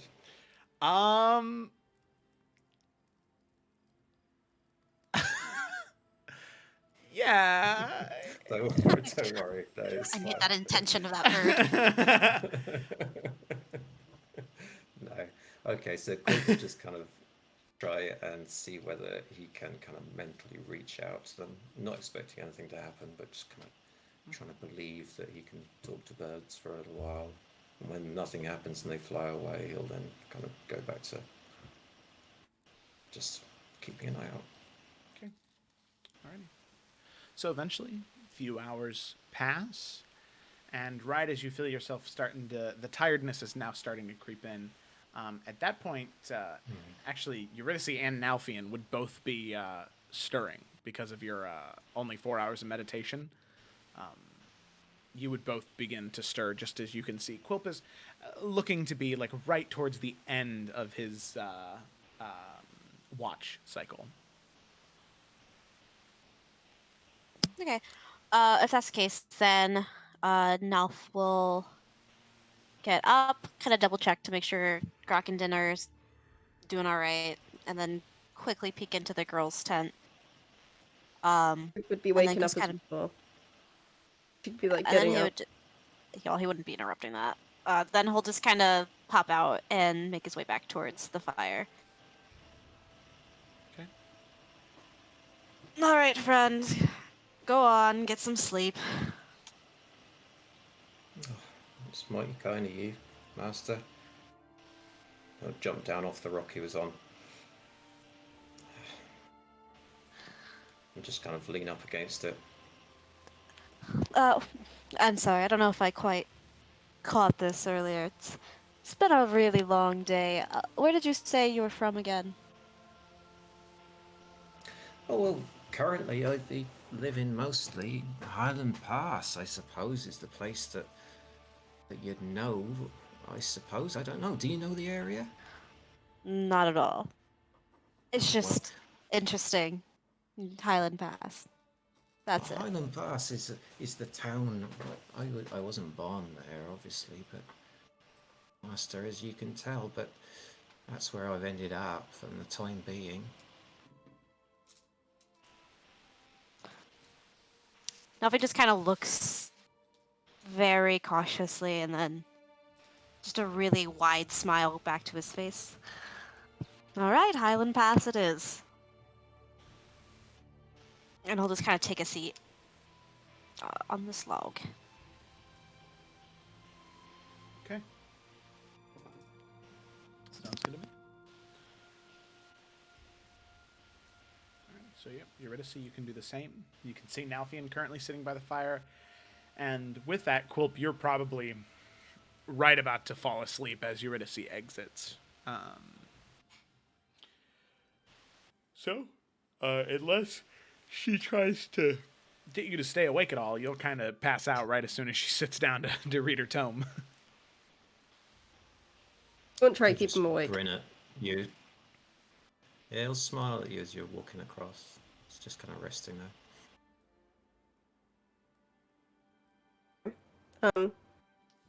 Is he just going to sleep right there? Yeah, he's right by the fire, right next to where you guys are. Okay. Then Eurydice, like, sit down, probably like next to Nalfian with her tome. And like for once, she's not trying to hide what it is. Usually, she'll get 2 books, hide it. Just have it with her, and then she's gonna cast a message, Nalfian, so she can like very quietly whisper things. Damn. We are not a very trusting party. She's gonna say to him, so, you think of... Well, if I'm being honest, at first I thought it was a laugh. But he seems alright. Okay, A couple hours isn't enough to get to know someone. no. He kept saying master. Yeah, I noticed that. I didn't say anything. Does that... have any idea what that means?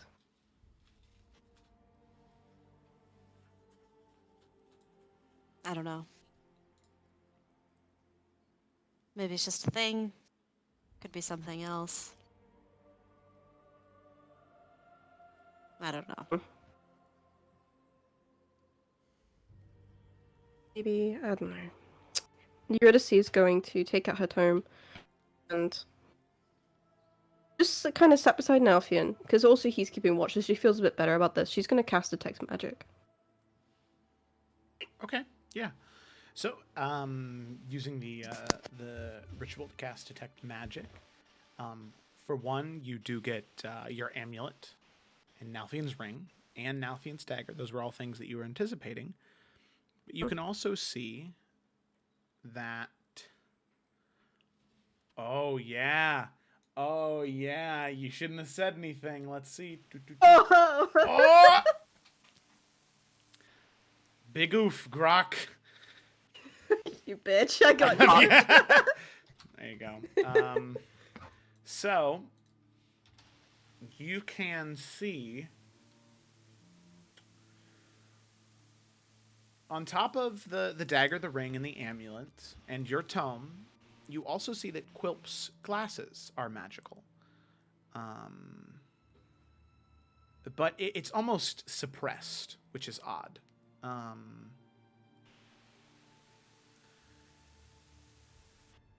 Then you look over towards Den, and you can see that his blade is glowing near him. And then you look over towards Grok. And while the gauntlet is on his person, not on currently, you can see the gauntlet is glowing even though it's not attuned. But also, you can see his arm. The one that the gauntlet was on is magical. And you can tell the type of magic that it is. So let me go ahead and tell you what type of magic it is, just because I feel like that'll be something that'll be good to know for you. So you can see that while in all reality his arm has that like deep blue hue to it that is currently glowing, you can see that the actual magical aura is black for necromancy. God. Okay. Just gonna like look. She wasn't expecting to see anything. So looking around, she'll kind of stop, squint.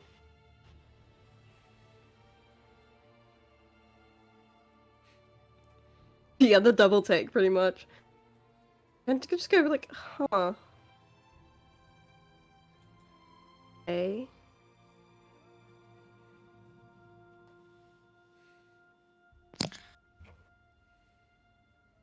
Nalfian's just been kind of like, ever since Eurydice made that comment, just kind of looking over at Quilp. Did you say something? He kind of blinks and looks at Eurydice. You look any different, like from casting this? Is there anything saying she's casting like this spell right now? No, aside from when you originally casted it, probably not. Okay. I will say Nelf wasn't paying attention, so. Yeah, no, detect He's kinda magic lost in is thought. verbal and somatic, so yeah, there's nothing indicating that you're casting it now. Okay, then she'll just kind of go. No, I was just being a. Oh. All right. You good? But yeah, I just sometimes try to make sure I practice. These are a bit new, so I don't want to mess them up, and I'm just.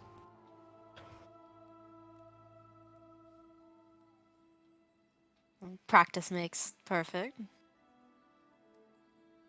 Sure, you'll be fine. I suppose, she won't really say anything else. Nah, he's too deep in his own thoughts to really, like, question her.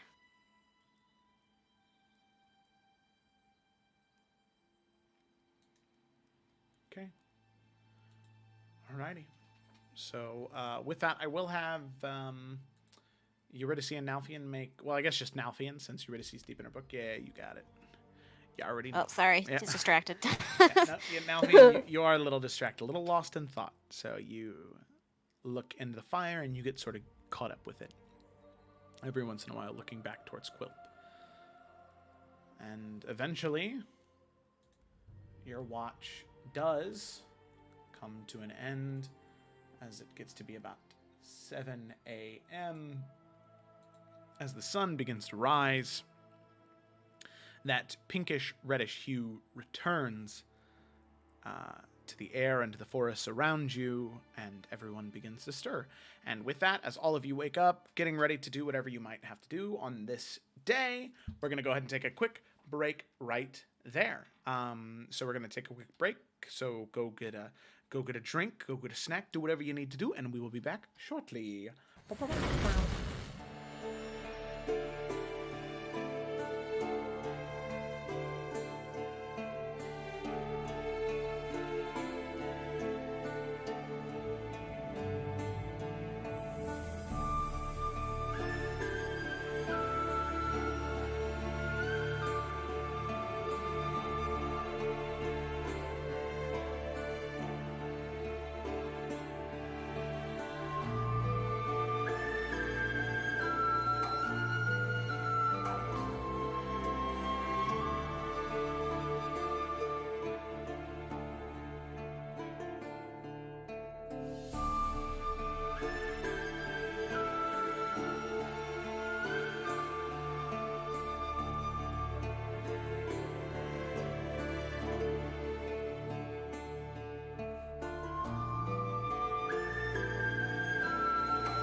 right, and we are back. Uh-oh. The screen's all messed up. What's going on here? Sorry, I did a weird thing. Did I exit out of the thing? Okay, there we go. Haha, all right. Now we're back. Hello, everybody. All right, so let's go ahead and dive right back in. So, picking up where we left off, all of you had finally made your way back to the camp after your encounter with the undead insectoids and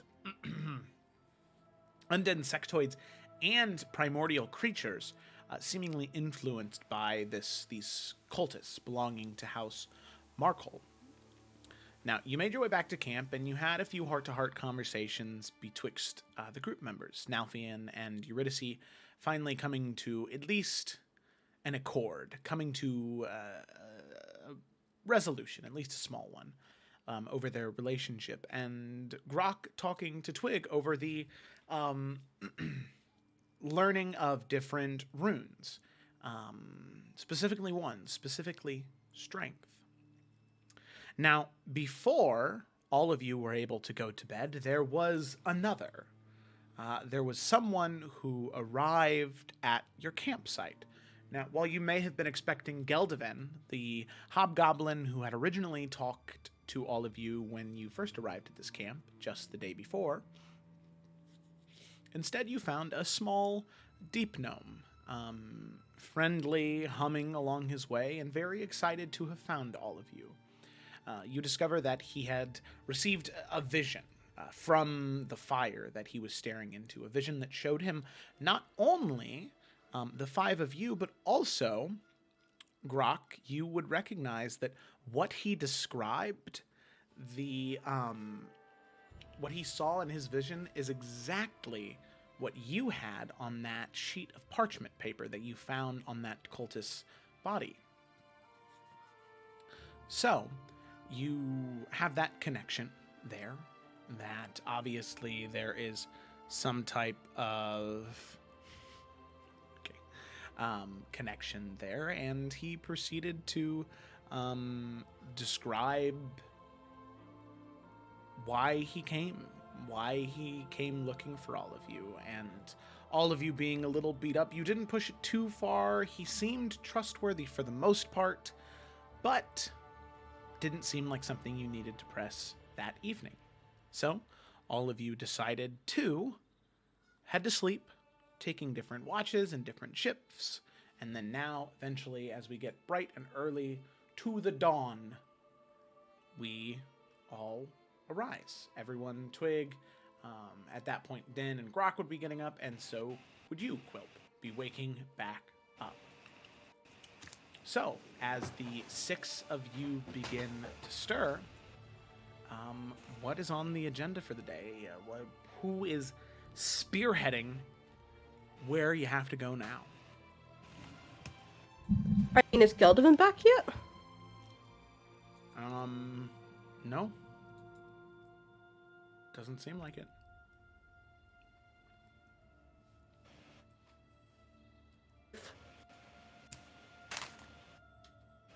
Big stretch. Oh. Like, Morning? I mean, Twig will stay in her tent for like a little bit longer, like after she's woken up. Just doing a little thing, and then when she gets out, I imagine Grok's probably going to be up before her because he seems to be pretty, on top of things, I guess. She will just try and just go up to him, and she's just got in her hand one of her little parchment things with the symbol of strength on it. And she's just gonna kind of reach up and just pin it to his little vest thingy that he's got. And just smile up at him. Oh, thank you. That it means a lot. Oh, you've even done it on your nice paper. You didn't have to do that for me. Well, I mean, you're asking about it, so I thought that you might, want it. Well, thank you. That it means a lot, honestly. Well, I can always make more, you know. Well, You just need to ask. Not many people normally care about them, so I'm just glad someone does. oh no, tell you what, anything you want to teach me about any symbol, you tell me, and I'll be your student. You're the teacher now. You know, I might not be the sharpest tool, but I'll listen. It's definitely like a complete change from last night. She like looks kind of like radiating. She's like really just happy right now.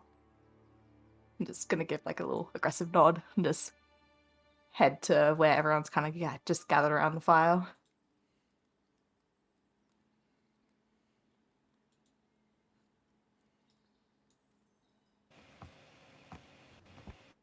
Okay.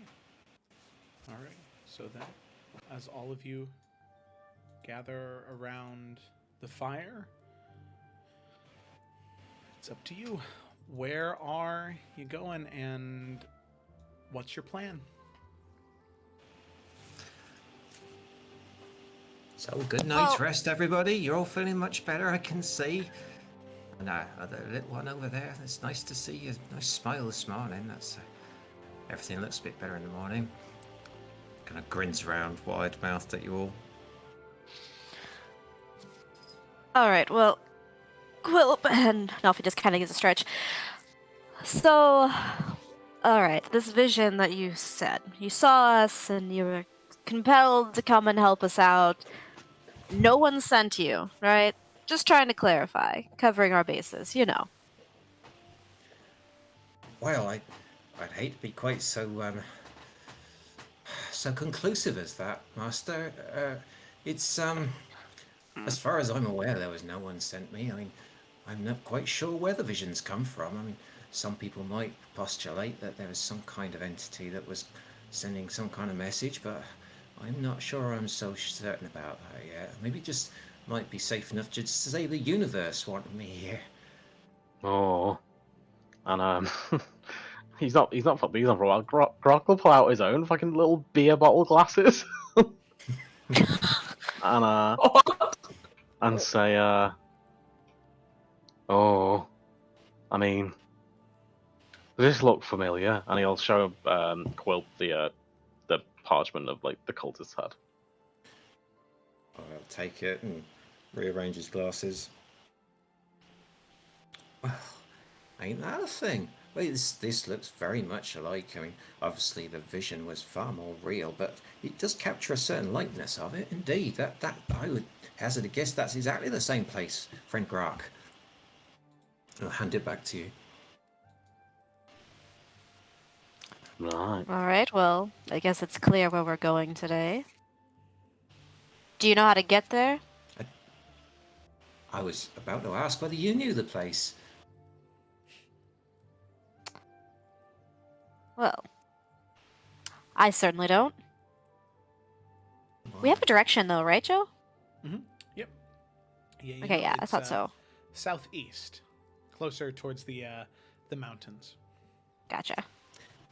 I'd be very happy to cast my stones and see if that might help guide. They certainly got me to you. What do the stones do? A curious thing, if ever I'm not quite sure whether I'm doing the right thing or not, I just get these little stones that I've found, and anything would do really, and then you just try and align yourself with the vibrations of the universe around you and what should be happening, and just allow the stones to fall, and like as not, they give you a message just to tell you whether you're doing the right thing or not. And that works. Well, I have to say it got me here. So, kind of blinks earnestly at you. Whether that's working or not, I'm sure. I don't quite know, but it's worth a little more exploration, I think. All right, well, give him a little toss then, see what happens. I'd be happy to, Master. And kind of rattles around the pouch, pulls out what just looks like a bunch of different types of pebbles and rocks. So, what are we wanting to ask? Where did you think this place might be? Would you just kind of point me in that direction, maybe, and I'll focus in on it? Yeah, now if it was like point, I guess? Southwest, is that what you said, Joe? Southeast, but yeah. Southeast. Okay, he'll point that way. I find sometimes the vocalization just seems to kind of get me into, the vibrations. There's a lot to be said for. I wish I could sing, but anyway, let's give it a go. Whoa, whoa, whoa, whoa, whoa, whoa, whoa, whoa, whoa, whoa, and he just throws these stones in the air. They just kind of bounce around and then settle. Well, let's just be having a look. Well, I don't know about you, but I'm kind of seeing like a larger pattern towards the direction you point out than aren't. So I'm going to take that as a yes. And he kind of nods. I think that's satisfactory. Yep, indeed. Well, you speak with such confidence. I suppose it's our best lead. I believe him.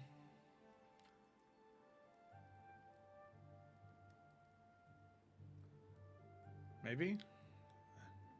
Could just be me, I suppose. Well, Quilp, I guess it's just you and me going. No one else.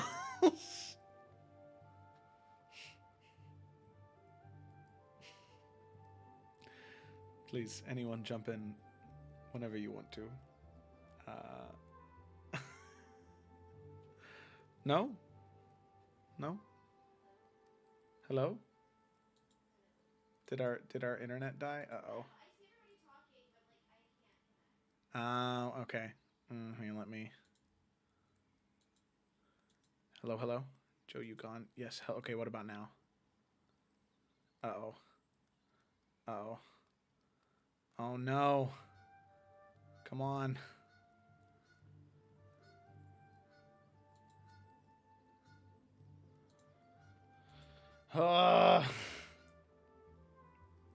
The stream is still working. It's just a Discord thing.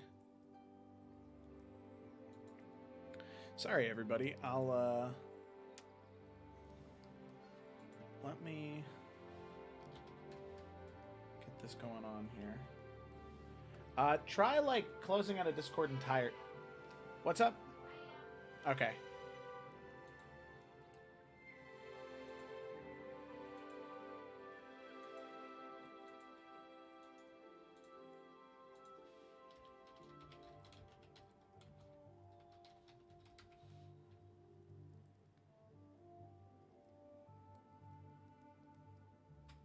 If their internet's dropped, then so's the hey, Twitch thing as well, hey, so- there we go. Whew. Oh, can you Let hear me- us now, Jerry? Yep, I See, can. it's still Yeah. running. Hello? Yeah, hear it's just us? weird. It was... Yeah, I can hear you at least. Am I here too? Question Yep. mark? You are. Yeah, Can you- okay. Whew, Sorry. That was interesting. Could you still hear me? Yeah, we I can hear could- you. Oh, that's funny. Mm. For a second, I was like, well, damn, I guess... Fuck me then, because nobody was saying No. anything. Gary No. was saying about Galdivan that we need to fucking figure out what's going on there. Yeah, 'cause- Quote said, "So you got another friend? I met another friend that you got then." we have a friend. She's wasn't here when we got back last night, and then she hasn't come back yet, and it's kind of concerning. Well, Din did message her dear. and check in, and she said she was fine. Right, She just Din? said she'd be back in the morning. This morning. Our morning spans a fair amount of time, I'm learning that. Is it worth checking in on her now then? I can.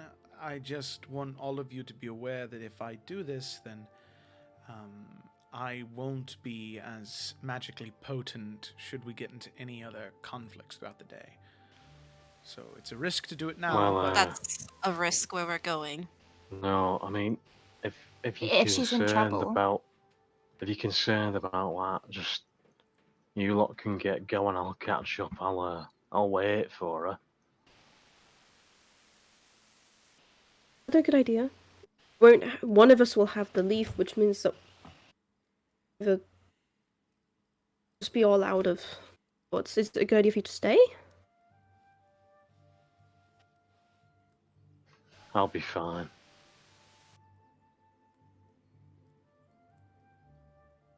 I say we give it at least another hour before we make any choices. I'd rather have you by my side, Grok.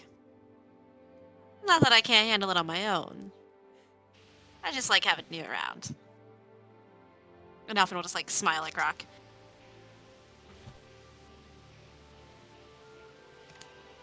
Well, cheers. But if you need to take off, it's all right.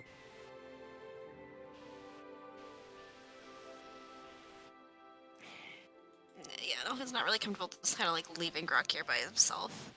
Neither. So, I guess Nalfin would just kind of like prepare to leave, like, kind of gather their stuff, but like really take their time about it and see if she shows up Slow before they morning start. decide. Yeah.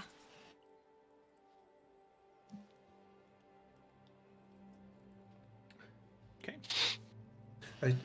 Can I just raise a question at this point? I mean, I feel like I've come into a situation that all of you maybe know a little more about than I do, but what exactly are you trying to do? And do you know what this House Markle business is about? Because that's not something I know of. You talk of a danger and a threat and needing Grok with you, because obviously he looks like you might find a fighter maybe, but I'd like to know what maybe we're walking towards. Nalfin just kind of looks at Eurydice for a second. She's gonna go up and say, well, of a complicated sort of situation. There is this House Markle, which very much trying to do some bad things. They're trying to cause a lot of harm, and we have been asked to deal with that situation, stop them from rising up and causing said harm, and we think that this cave be a good lead on finding some more of them and dealing with this whole situation. So why we are here. Probably a reason you're sent to us, like you said, to help us with that. We struggled in the last fight, and it'd be a good idea to have you with us. Oh, well, Also, if you're more than wandering happy around to out come. here, you may have noticed that these creatures aren't too friendly either. So they've been a problem.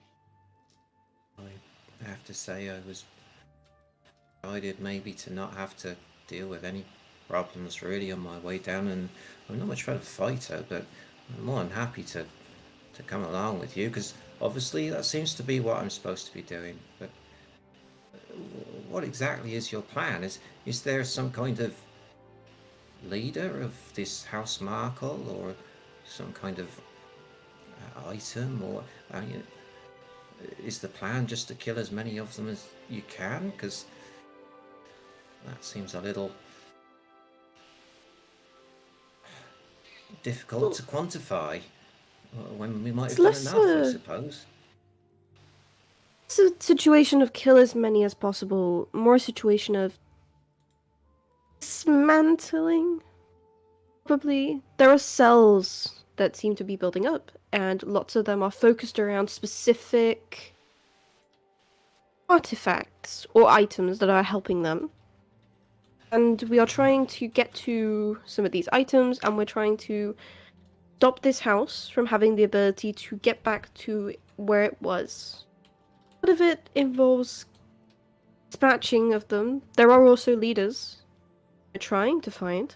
She says dispatch and she means fucking kill. Thanks, Grok. Oh yeah, I I understood feel like that, if Grok, anything at the indeed. moment, we need to find a flower that's gonna, well, hurt the forest here. A flower. Yes. A red and yellow lily that was taken from Sandpoint and brought here. So these Markle people have got a red and yellow lily, yeah, and they're using that to do terrible things, and we need to get it back from them. Okay, I like to know what we're doing, so thank you for that. That's nice and clear, and we think it might be in this cave place that we're going to. Could be. It could be. There's a lead there, there's something there. There could be an artifact that we're after as well. Okay, well, I'm not going to lie, I'm a little trepidatious, but I'm sure that with all of us working together, we will find it. I have some small ability to find things as well, but it tends to be things that I know of them or someone can describe very well for me. If you were to Well, Clip. see it, Indeed, yeah, that would work indeed. I fear I might not be within my capacity today, but maybe actually, now I think about it, I could possibly manage to do that. It'll take a little meditation, and I might need to vocalise a little as I do, but it could come. It could come. I have some skills in those areas. I need to be Well, within a certain just in distance, case. like. But we just in case it helps at all, she's gonna hold out her hand and cast like minor illusion to show up what the lily looked like. He now knows. we'll take it in with great delight. That's a masterful trick, that is. How beautiful. Indeed. Here. Rearranges his glasses. Oh, most clever indeed. Is it? And he reaches out his hand and kind of touches it, obviously kind of breaks the illusion. Oh, well, that's a mighty fine trick. Well, I think if I was close enough, I'd be able to find it now, if that was to be helpful. I reckon that would help us narrow down the search quite a bit. Indeed. Well, how far do we think this cave may be from where we currently are? And I'm assuming there's a little travel to be done first. You have any Well, idea? see, that's the problem. We're not too sure. Well, I will say, Maybe we have a map. Can we make like an estimate from it? Like, did it seem far? Well, let's see. I mean, at least we can get an idea if it's like, like a day away, or if it's going to be like, half day or whatever. Well, I think Grok would point out that on that parchment he showed to Quilt that like the cave and like the temple it was showing was like, I don't know if that visualized a specific mountain other than just the mountains. So I don't know if they could get an idea of distance from that.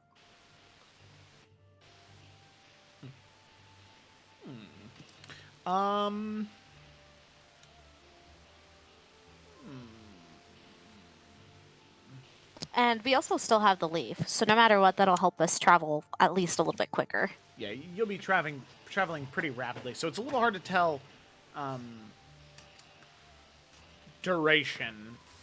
You do know that you generally need to go towards the mountains. That's one thing that is true for sure. But in terms of exactly where, probably one of the things you'll have to keep a lookout for is to make sure that the mountain, like ridgeline, and sort of like the mountain skyline, to make sure that that matches the way that you're looking at it from the parchment. So that'll kind of be the thing that's like your guiding force, is to make sure that the mountain peaks that are framing it out, make sure that they stay in the same position as you're approaching.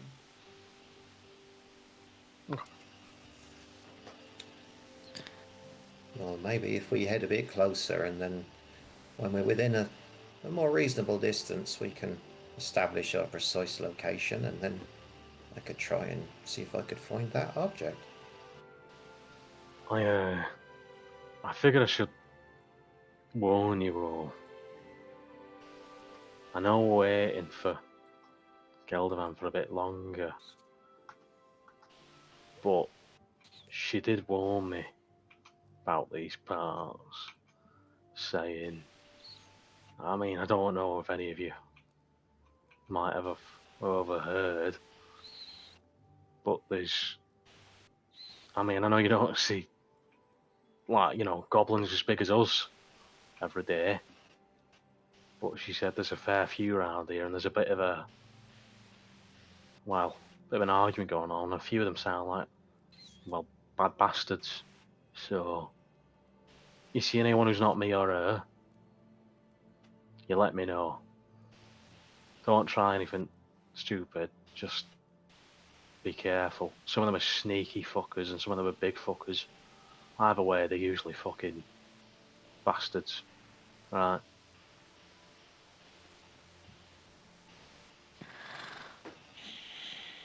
Malfian just kind of nods. He's not happy about going without Grok. How long has it been since we kind of been up?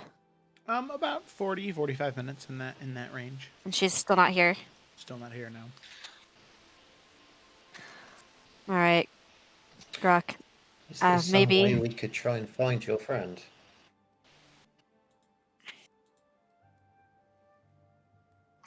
I don't I can know. tell that friend Grok is not comfortable, and I have to say that it seems right to be together if your friend is not with you. And as you said last night, these are dangerous lands.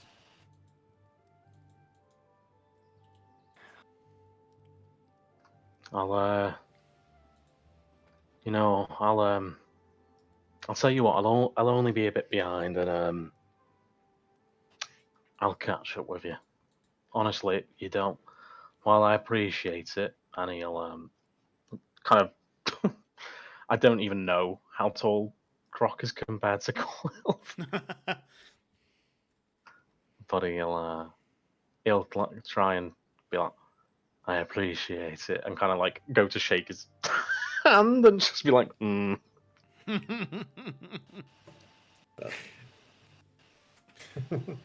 Just kind of Sort consume of 5 him. times the size. Yeah. Block out the sun. If I've learnt one thing, friend Grok, it's that generally, if we're weak, then being together with others is helpful. And well, I wouldn't want to be on my own, just wandering in a dangerous place that you thought was dangerous. And this friend obviously means something to you, so.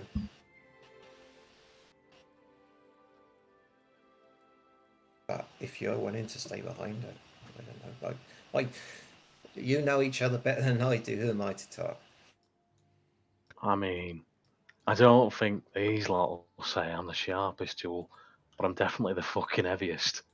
So if anyone comes, I'll I can handle myself. I mean, are you sure you're going to be okay with your arm? What happened to your arm? Oh yeah, Grok will say no, that was just the fight yesterday. I'm all right, and he'll pull it out of the cloak, and he's got it bandaged, but he'll just kind of scratch his head, and it's just his normal arm. He's giving him such a look. Yeah. Nelf's gonna like walk over so where he's like face to face with Grog. Is everything okay? Seriously. Yeah, everything's fine. I don't believe him. I don't even need an insight check. I don't believe him. An hour at most. We need you there. I'll catch you up. Trust me, I'll catch up. Now Finn's giving him a very intent look. An hour. And we'll see you. An hour. Alright. We need to start heading that way then. And Nalfian's gonna hand Grok his leaf. So that way he can catch up at a rapid pace, since Quilp has one.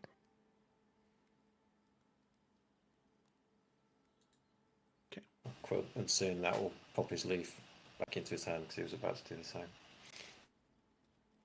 Cool. Also, just gonna take off one of her little parchment thingies, and also hand it to Grok, and just like say to him, This one means safety. I feel like it's probably better for you to have it. Grok will like tuck it into his in his little vest, but like on the inside and tap it. So, thank you. also just radiant smile. God, Yuri's gonna message Grok as she's packing up her stuff, and she's gonna say, is radiating necromancy. We're gonna talk about that later.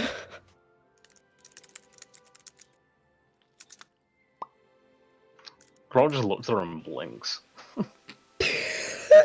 Okay.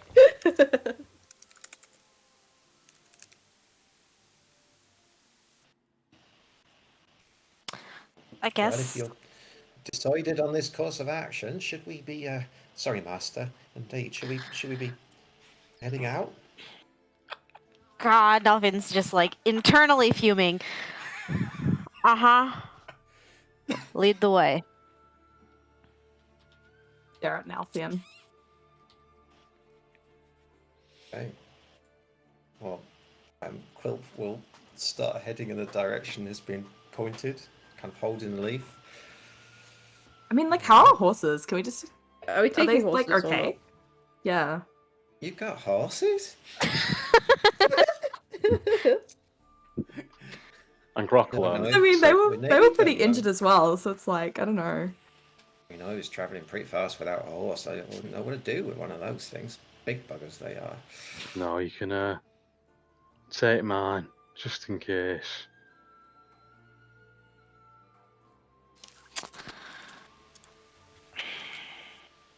I mean, Coop is pretty small. No offense, obviously. You could probably just ride with me, and then Grok, you can have your horse, and that way you'll be able to catch up to us later. I've no, trust me, I've got an idea. Just take it. You never know. Because if you Oh, see Geldervan injured, I'd rather you've got a horse for her. Because I'm gonna watch it, but you never fucking know. Just take it. Just pull it along with you. Take the bridle. I have to say I'm not happy about this at all. Can I roll an insight check on Grok? Because Quilpis just does not know what's going on. He doesn't understand the situation at all. And he doesn't understand why everyone's just letting Grok stay. So Make an insight yes, check, Quilp. yes, that's what he'd do. Like try and work out from Grok. Work it out. Let's see. Work it out. Work it out. Oh yeah. Oh baby. yeah. Oh, Grok, what does he get? What's he picking up on? I mean, at least regarding the I mean, Grok is being weird. Like he's been weird last night. He was weird this morning.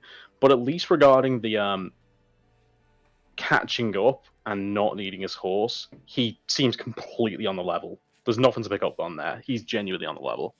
So he genuinely thinks he can catch up without the horse. Yeah, truly. And I suppose what Quilp is worrying, for some reason, Quilp's picking up a vibe that Grok isn't going to be following on. Would that be fair? Or does no, it seem Grok like he does mean to follow? Grok does mean to follow, but like he is just waiting that tiny bit extra for Geldervan. Oh, cool, that's fine. Okay, thank you. Well, okay, friend Grok, if you're committed to your course of action, then so shall we be to ours. Do I have to ride that? Or can I just...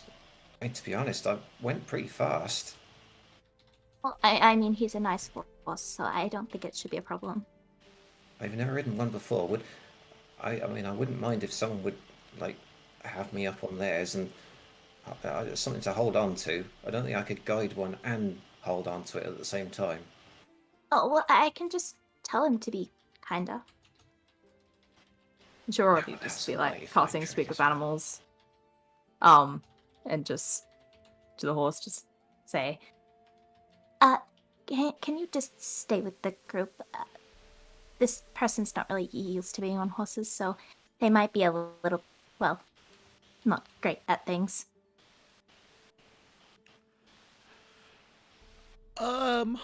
Well, yeah, I can do that. Sure, the little one right over there. I'm glad all the horses are southern. I'll say, oh! Yeah, because right now you're talking to Dale. Yeah, I can do that. Get on up, God, little I've got buckaroony. Dale. I got you. Just be gentle. Oh, of course, I'm gentle as a mayfly in winter. What You that wouldn't mind means? just I don't know what that putting me- means. I'm just going with it. just put me up there, friend Twig. It's quite a long way. I find myself incommoded by my height. Oh yeah, here I'll get down a little bit for him if that'll help him out. Yep. Yeah. You see the horse kind of like do that thing where they kind of like lower down. All right, Okay. load him up. It's very undignified. He's gonna but give them eventually... a crash course on how to steer a horse, all that kind of stuff. Okay. And I'm hoping that friend Twig's managed to talk to this big beast, and I'll just kind of balance on here. It's okay, he'll be good. Yep, I'll Okay. be smooth as I can. All right. Well, he'll hold his leaf as best he can while clutching onto as much of the saddle as he can hold on to. And yeah, be carried. All right. Horse gets going. And just the horse is being respectful, but it's a little it's still a little bumpy. It's still a little bumpy for poor old Quilp there. Luckily, like I said, the horse is He's being way out of his patient. comfort zone. Yeah. Okay. Den will mount up and he'll kind of ride next to you just to make sure that you're doing all right. That if you ever need any help, he's ready there waiting for you. Let's see here. Too funny. All right. So, all right. With that, all of the rest of you begin to depart and ride off. Alrighty. So there we have it. As all of you begin riding along, headed in that southeast direction towards the mountains, you can feel, just as you begin to ride, those solar flares start to happen, that shifting and changing as you leave Grok behind alone. So, Grok, you decide to sit and wait there for Geldovan. Now, my main question being, how long do you intend on waiting? I think he'd be comfortable with 30, 40 minutes, and then he'll kind of reassess if nothing's happened by then. Okay. So you can see that as you begin to sit, 15, 20 minutes pass. Looking up, you can see the different small ashen birds looking down, looking back up, flying around, jumping to different leaves and branches. It's just you and them, looking back and forth at each other. And after about 25 minutes, for a moment you think you hear something rustling within the trees, something fast, something quick. You immediately pull out your revolver, cannon braced, ready to shoot or fire, do something, and then you don't know if you were just confused or concerned, but then you hear a much slower rustling. As coming through the bushes, you can see deep red skin, tattoos on the face, dark brown hair of Geldovan. And she sort of comes out of the forest. You can see that she has the one crutch as she's making her way back and says, "Oh, Grok, it's you. It's good to see you. Where are the rest of your companions? They took you off. I said I'd wait for you, just to make sure, everything was okay. That was very kind of you, Grok. Thank you. Most wouldn't be willing to risk sitting by themselves for such a long while. Um, God, I'm trying to decide if this is Grok or if it's Jamie. Now that it's just those two, and she's kind of made that comment, is Grok picking up on any like weird vibes? Make an insight check.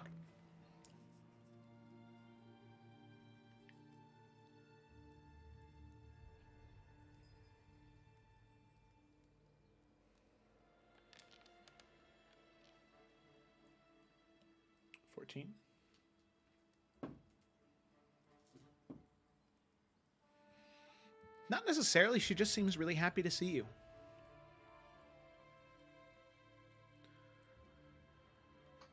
I just figured, you're the one who warned me about, well, the goblins in this part's just being a bit funny. So, you can't help but assume the worst. Of course, I completely understand. This is a very, very dangerous place. And especially from those coming from Highland Pass, they might see one of our kind and they might choose to do something cruel and vicious. Even the smallest from Highland Pass, they have such malice in their hearts for us. It's truly very discouraging. I was actually preparing a few things because seeing you and what Twig had to say, I realized that maybe I should go back to Highland Pass. Maybe I should try to make a change.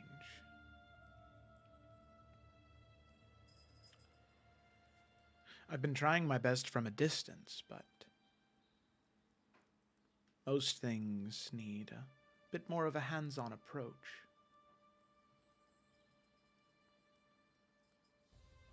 Well, whatever you decide, if I'm back, I'll help. I'd rather you not go rushing into any shite, without any help. So, You'd help me? I mean, after what they fucking did, of course I would. She kind of inches closer to you, smiling at you. That means a lot to me, Grok. That you'd be willing to... Well, I suppose it's not that surprising. As people like you and me, we need to stick together.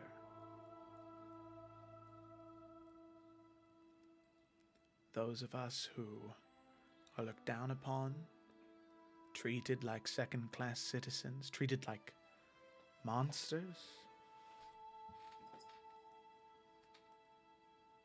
and even more so, those of us who owe a debt.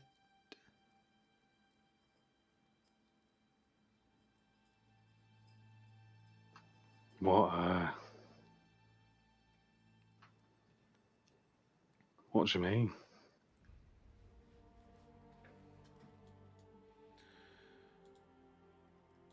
Just because you cover it up doesn't mean I can't see it. That mark on your arm,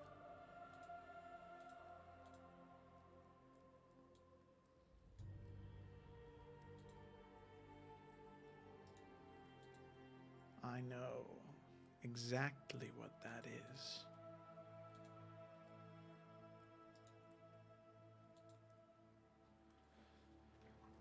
Um,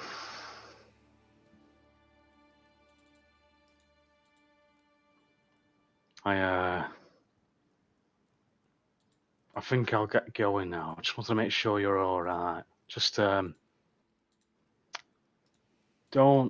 do anything rash. And we killed those cultists. So Oh, but I have to ask, Grok. Why don't you come with me? I mean, I'm sure they can handle themselves. They're brave and strong. I need you, Grok. You were willing to stay here and wait. The rest of them, they left.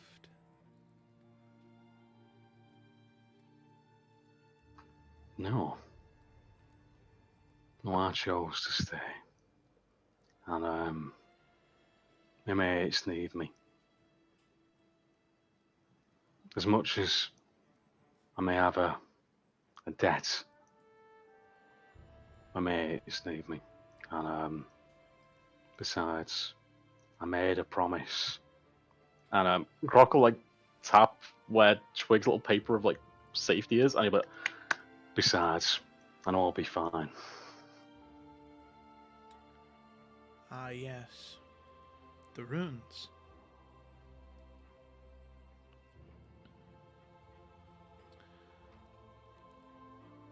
Is that how you learned how to do the other carving in your other arm?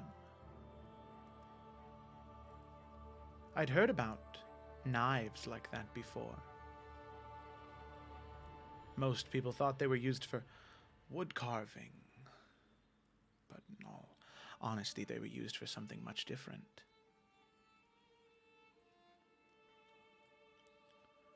Do you plan on telling them about these artworks you've put on your arms?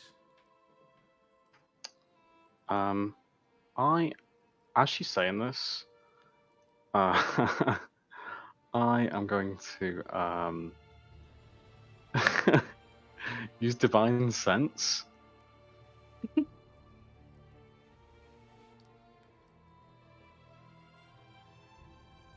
To see if there's something not quite right here. Okay.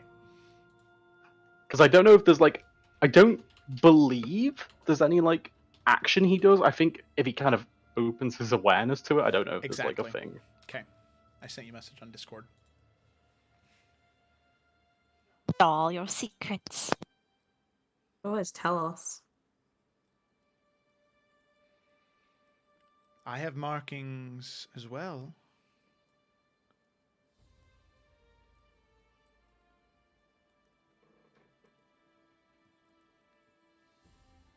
I've done what I've needed to do to make sure those who punished people like us pay for what they did.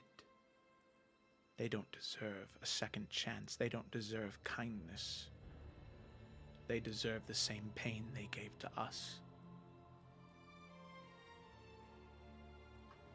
Who's and Grok will kind of like almost like looking through like a foggy window, but like looking into her face and say, "Who's got you?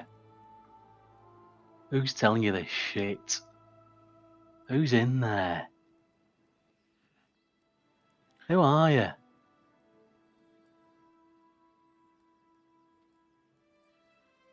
You can just see her smile. If you don't know already, Grok, then I suppose it's too late. Farewell, and I can't wait to see you in Highland Pass. You can see her slowly turn around and begin to walk away.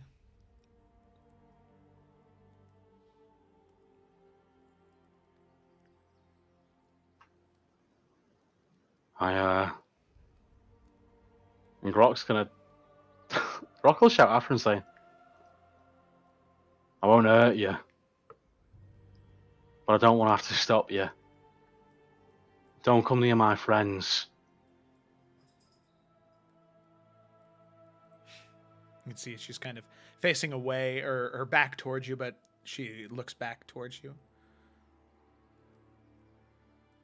Well, then it's rather simple what you need to do then. You need to keep your friends away from Highland Pass. She turns.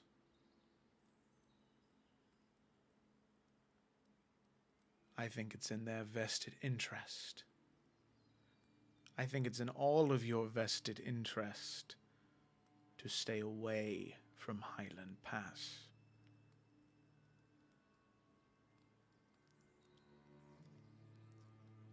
There's an issue when you go frolicking where you don't belong.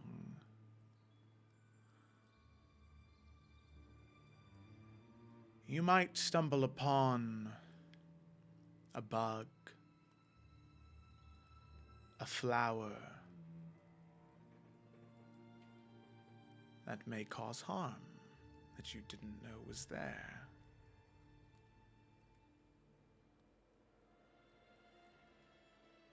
So I recommend you think very clearly about what you do next. I already have a great deal of care for you, Grok. We have a shared plight. Don't make me change my mind.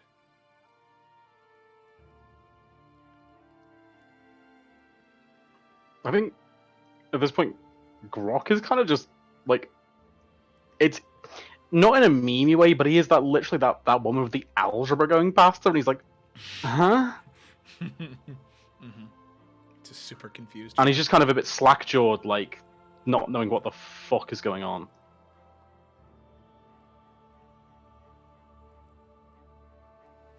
That she'll turn He's around. gonna just say, I'm gonna go now. Good. Go. And she'll walk back into the forest, and you can hear that slow rustling, and then that ultra fast whoosh rustling after she goes back into the tree line.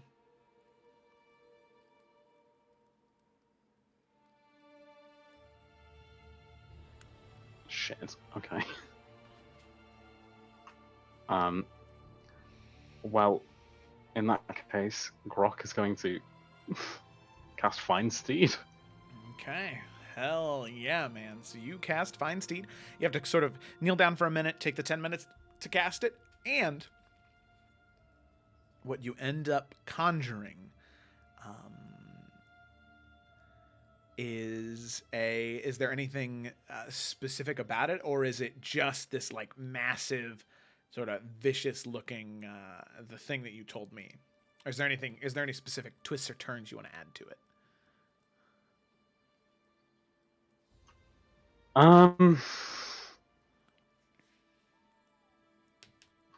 Right now, no. Grok just wants something that is gonna fucking tear through this forest. Okay, yeah. So with that, casting it, eventually ending the casting, you summon this like huge hyena-like creature, 4 legs, sort of cackling and laughing as soon as you conjure it, ready to serve you in whatever process you need. The only thing that's different about it, though, being summoned in the forest of Isinalor, you can see that bits and pieces of its pelt are almost fire-like in quality. Almost shifting and turning with it. This creature has an attunement to this area, and you mount up and you begin to ride, and it is incredibly fast, even with somebody your size on it. Yeah, PTSD and Afera noises. You mount and you just begin to dart. Having the leaf on you, you try your best to catch up as soon as you can. So, with that, some reason Elf, Twig, and Dinner, and Eurydice are all bloody on here. Yeah. So with that, the 4 of you, or the 5 of you, are just kind of riding along, doing what you need to, maybe chit-chatting every once in a while, just talking about the weather. Every once in a while, those solar flares flash in, and you're repositioned. You're somewhere else, but you feel as though you're still heading in the same cardinal direction. So you continue to head on. And then eventually, after probably an hour of travel, maybe an hour and a half, getting to about 10:30 now, all of you eventually hear behind you this rapid shifting movement. And you can hear this cackling coming from behind you as well. And you immediately turn, drawing weapons, ready to cast spells, do whatever you need to, and eventually you see, coming over a small ridge, jumping from log to log over these steep, rocky horizons, you can see, mounted on top of a giant, almost flame-like hyena, comes Grok, just riding along, and then eventually catches up to you. Really fast, and the horses that you're riding kind of almost freak out a little bit. Luckily, Quilp is right at the top of the line with the feather, or with the leaf, so your horse doesn't get too spooked, Quilp, which would be very bad for you. But luckily, Dale is able to stay pretty calm, and all of you see Grok approach, riding a fiery hyena.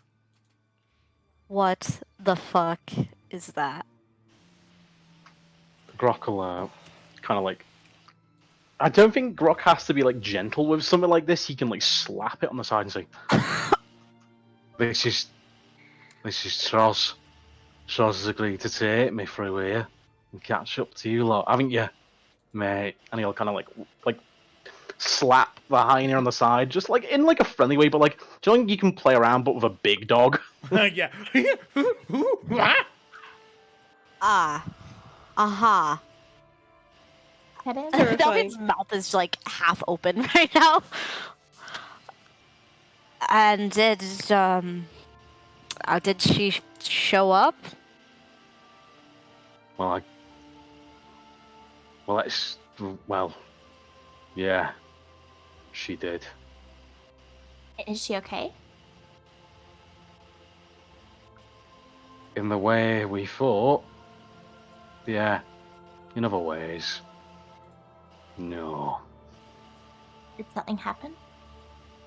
Do we need to Why go was back? she gone? It's going soon. Well, she left me with a warning, and that's why I've come running. She told us we shouldn't go to Island Pass. And why exactly is that? Just said bad things will happen to you. Was this a warning or was this a threat? Bit of both. Think more of a warning to me. Threat to you lot. I'm sorry, did I miss something? What happened to the kind woman who invited us to camp alongside, not being monsters and all that talk? Now all of a sudden, what? Is your friend from Highland Pass? Would I know her? I don't. And Grok trying to like rubbing his nose because I guess like that sense that he got, like that almost like that smell of like sulfur. Mm-hmm. He's like, I don't know, but she's. I don't even know if that's what she really looks like. She's smaller than me, but she's deep red skin, one leg. She's mentioned some pretty nasty people in the past, and then even said, and some little ones. So I hope it's not you, but fuck knows what's going on right now. Wait, I don't understand it. If she hasn't been in Highland Pass for a while, then why is she concerned with it? Oh, I think she has been there. She didn't need that crutch to stay up. The moment she left, I don't know what it was like. It was like me running through this forest, but on Srazir, it sounded like fucking ripping through the wind. It wasn't a normal sound. It wasn't some old woman hobbling. When I was talking to her, she said that I should go somewhere in Highland Pass. She told you to go there. Well, not necessarily. She said that there was something there that I should look into. Did she now? Quilp, you said you were from Highland Pass. Does any of this sound familiar? Do you know this woman? I have absolutely no idea what we're talking about at the moment, I have to say. I'm terribly sorry. I'd love to be of more help, but I've never Insight heard check. of a one-legged red woman. Nah, I insight check that. Okay, and make an insight check. Ah, I'm trash. He blinks and moves his glasses around his head. Looks very confused. I mean, Okay. I'd be very happy to try and. She looks like you, friend Grok. I mean, back half my size and one leg, but half yeah. your size. Well, there's not been many of your type around for a fair while that I know of. We have the odd one or two that comes through, but we had it wasn't a very pleasant a little while ago, but that was a time back now. But What about any threats? Any potential well, danger? at least that was possibly maybe the most recent threat that I know of. Anyway, Highland Pass, we had a bit of a kind of invasion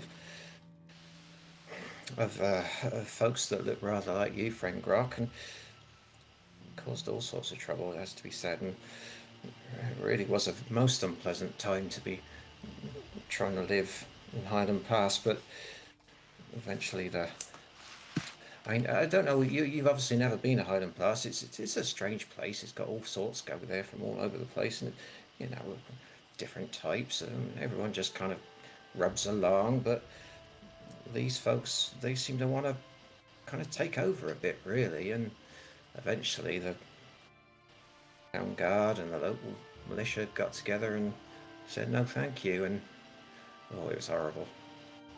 Didn't end well, but. I don't know if she was involved in that at all. I mean, she warned me, saying there's shite going on with us a lot. And then she said something like,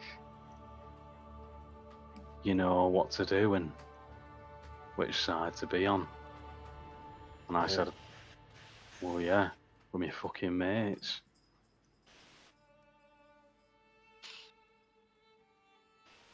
Well, I mean, I don't know you that well, Grok, but I don't think you'd want to be doing what they were doing just from what I've seen of you. You seem to care for your friend, and they weren't nice folk, I have to say, and I don't like to judge, but I'm a healer, and all I'll say is I had to do a lot of healing of innocent folks that were doing nothing but just trying to live normal lives. They had no weapons. Some of them kids, nothing more than that.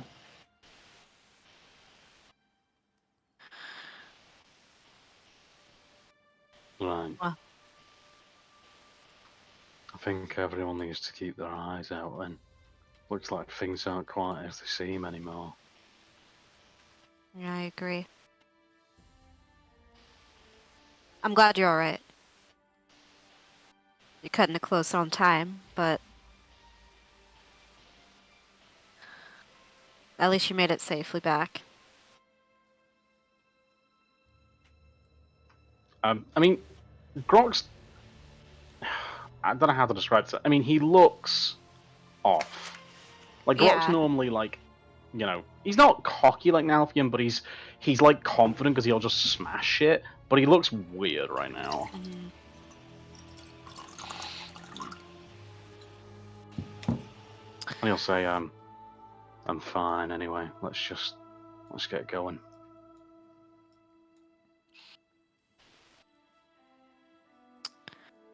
Nalfian will remember that little star notification at the top of the screen. Sure. He's riding with Twig on his horse, so he doesn't really want to say anything to Grog right now, but Okay. he'll just turn his horse and follow. Okay. Quilt will start moving forward with the leaf again. If he can manage to get Dale to comply. You try and like kick him to the sides, like whip the reins just a little bit, but he just can't get enough force on it. Dale doesn't notice. Just kind of. Dale's just kind of chewing his cud, just. And they'll eventually twig you, maybe shout out something. I'm not sure how to make this. Oh, thank you, Twig. That's most kind. Oh! I think we're getting closer. I think that might be mountains there. Okay. So you begin to make your way, and eventually there's one more solar flare flash, and you can definitely tell that with that last one there was quite a bit of change in elevation, where it seems like you are getting closer and closer and closer to the mountains, as you can tell that the air is just a little bit harder to breathe, and it's just a little bit hotter too, where at this time it is getting right around 11 noon p.m. Yeah, we're sitting at about. Sorry, I gotta get my F to C converter up here, so that way I can speak on the behalf of all parties. So yeah, it's about 88 degrees Fahrenheit, about 31 degrees Celsius. It's pretty steamy right now, and especially with the heat, it is. It's harder to breathe. It's a little bit misty, and you can start to hear running water. Headed away, but you can definitely tell where the water is coming from because you can see these clouds of mist beginning to roll around, and you can start to see these plateaus start to form around you. Sometimes trees sprouting off the top of them, sometimes these red crystals almost, geode like rocks sort of sprouting out of the rock formations, letting off these dull red glows.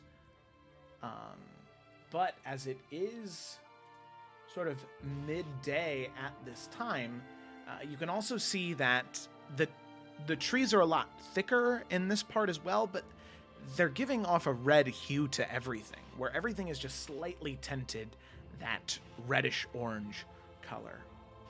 And as you begin to travel a little bit further, you're cut off.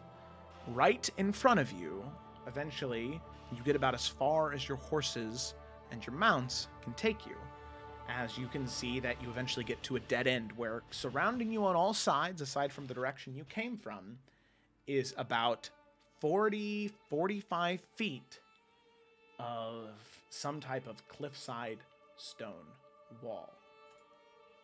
Pull everybody to the scene here. I take a hot sec to load. So what you're going to need to do is go to the bottom corner of the screen. Oh, wait a minute. Stuck at 90%. Yeah. Oh gosh. I'm on a black screen. Oh, I'm on a black screen too. No. Oh wait. Okay.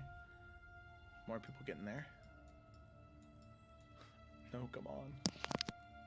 Please work. I've done nothing but be kind to you. VTT. Okay, let's pull everybody back here. There we go. Okay. Preload scene. Okay. Let's try that again. Pull all to scene. Aha! Alright, there you go. Hopefully that worked for everybody that time. Yeah. Okay.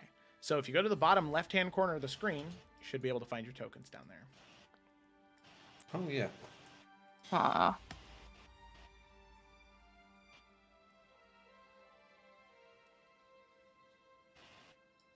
Bottom left corner. How big is this screen? I cannot find anything. Is it still black? Yeah. Yeah, mine says Oh gate yeah, where you're closed. pinging, I'm still not seeing anything.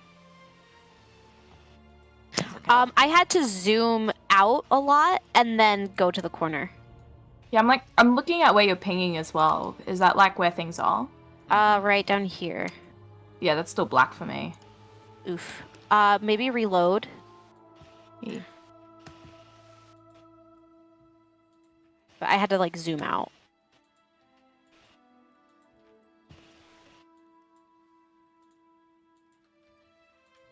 There we go. Two dens. Oh, man.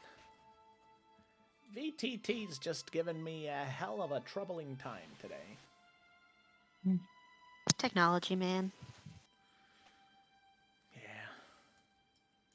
Yeah. Figure. Okay. Okay, I can see. Okay, alright. But Lisa is still... Lisa, what do you see right now? Maybe nothing? No? Lisa? Uh-oh. Well, it's been a session. The wall. There you go. That's it. Okay. Well, then I guess while we wait for Lisa's internet to come back. Ah. Wait, what? Oh, no, she's gone now, too. Okay, that's awkward. All right. So, as all of you approach that 45 foot tall wall, you can see that there are some trees that seem to go up maybe halfway, maybe a third to halfway up at the most. But other than that, it is a wall that is in your way. You can see in front of you there are a collection of different crates or boxes that seem to have been tossed off that are currently broken and smashed in front of you. But other than that, there's no really any inclination of a way to get up. So, what do you want to do? So what the crates were like for, I don't know if there's like still like any of its contents there, but like, you know, just to get a vibe check of like why they're there. That was like from like Yeah. trade or whatever or something else. No, yeah. Investigating them, at least these ones, they seem to be just general trade things where they're like silks or cloths, maybe some tufts of leather, maybe some dry goods as well, just kind of all mixed together. Seemingly just anything that wasn't what they were looking for was tossed over the edge.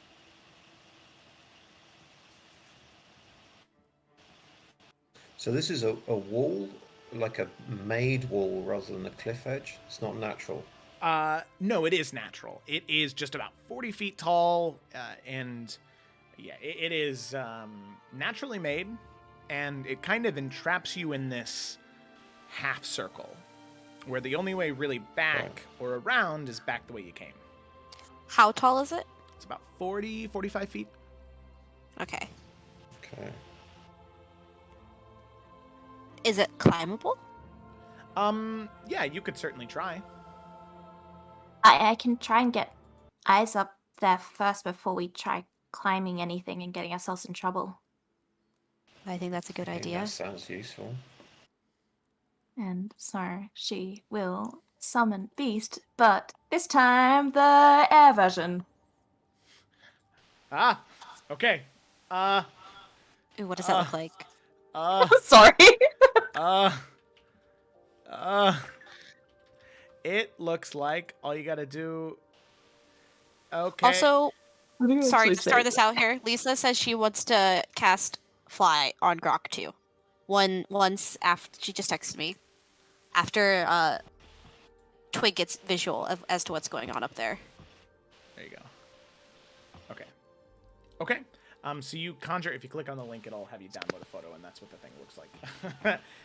Oh, well. Just because I don't have it here, I can upload Hold it real up, quick. can just put in the Discord, right? Oh, that's an even better idea there. Okay. Isles. Boom. Oh, that's Twigs. gorgeous.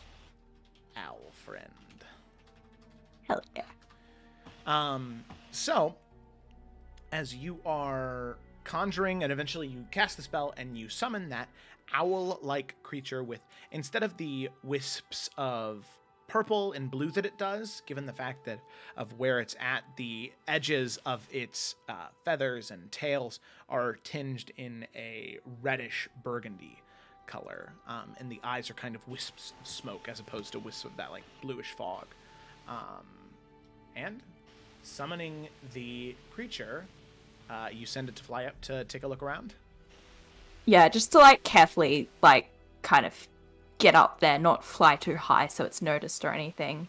But just try and scope things out. Okay, so with that, I can go ahead and do this. And that, and bright light, and... Okay, so the map might... I don't know if it'll reload here, but as you send it flying up, you get a pretty good perspective on what is out in front of you. So for one, you do see... Should reload here. Map in its entirety. And so you can see what looks to be a collection of different bones and broken totems on these hugely high cliff sides. You can see a river that is currently roiling off different smoke and vapor up into the air. Rickety bridges connecting these 4 different cliffside, absolutely huge like plateaus. You can see a small campsite up here. And you can also see what looks to be a very large ballista, almost, over here in the sort of bottom right corner. You can also see that scattered throughout the pathway and this much better constructed bridge and going up the direction you want to go, there are a collection of what look to be the sort of ritualist who were like the primordial worshippers and also cultists of House Markle. Just maybe 10 or 12 different dead bodies sort of scattered throughout the entire place. And you can see 2 insectoids, the emissaries, the ones that had originally cut you off at the bridge, not the smaller crawly creatures, but the large humanoid-like ones as big, wide, and around as Grok, as they sort of stand, and over each body they have these like massive spears that they're holding, and they just jam the spears into the heads of the bodies all around just to make sure that they're dead, pulling the spears out and doing that to every single body they find. So Twig, as you fly up, that's what you get.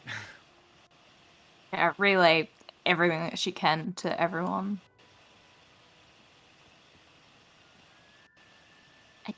Don't really know what's happened there, but I don't think it's good.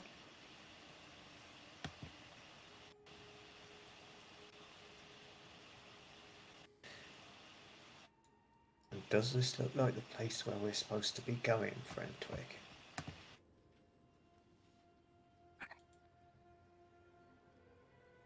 Oh, well, as much as any place, but they are away from the cliffside, I guess, so...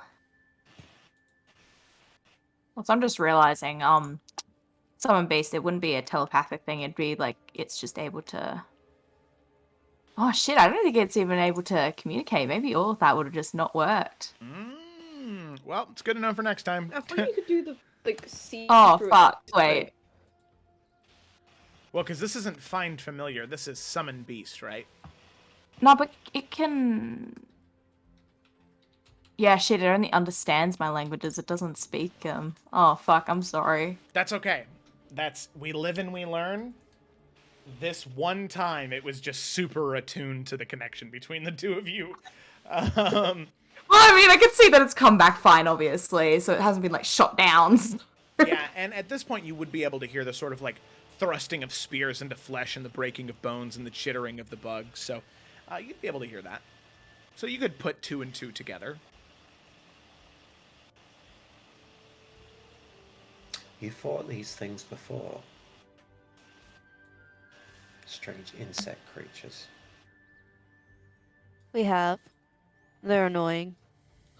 Grok will point to one of his like eroded, like one of the boots with a hole in, say, fucking spit acid on you too after you hit him, or in my case, stamp on him.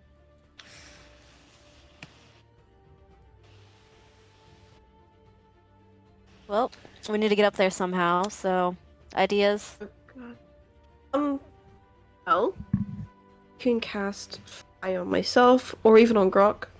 Tie a rope up there, maybe, or something, and then it seems like a pretty good way to get up without falling. I mean, I'd save that for someone who's not maybe as good as climbing it as me. I seem to recall I scaled a mountain just with the shanker, so I'll be fine. I'll be right. Alright. Nalfian's climb? gonna summon Shadow Nelf. And if that's not the way they're gonna go, he's gonna give Shadow Nelf the rope and have him start climbing. Okay. Oh man. Okay, gotcha. Let me go ahead and do that. Because if he falls, it ain't that deep.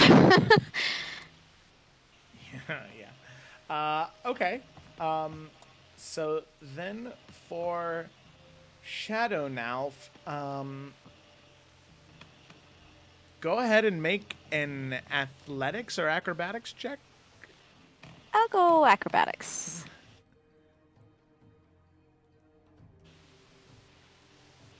Okay, 25. Yeah, with grace and dexterity and agility, almost clinging to the shadows within the cliffside itself, Shadow Nalf is able to climb up. How close do you need to be to Shadow Nalf? 30 feet. Okay, so he gets about 30 feet up the cliffside. It's about 45 feet tall. Oh, shit. So as soon as he gets 35 feet, he disappears, drops the rope. Ah, fuck. Nelfs will pick up the rope and hand it to Grok. Hold up. Would my... Because someone base would probably be able to just carry up the rope, right? Mm-hmm. I don't know. How can birds, like, attach things? I know birds can use tools, but I feel like that's probably a bit much for it, probably. Can I, like, drop something on it? No, that wouldn't be secure enough. Never mind.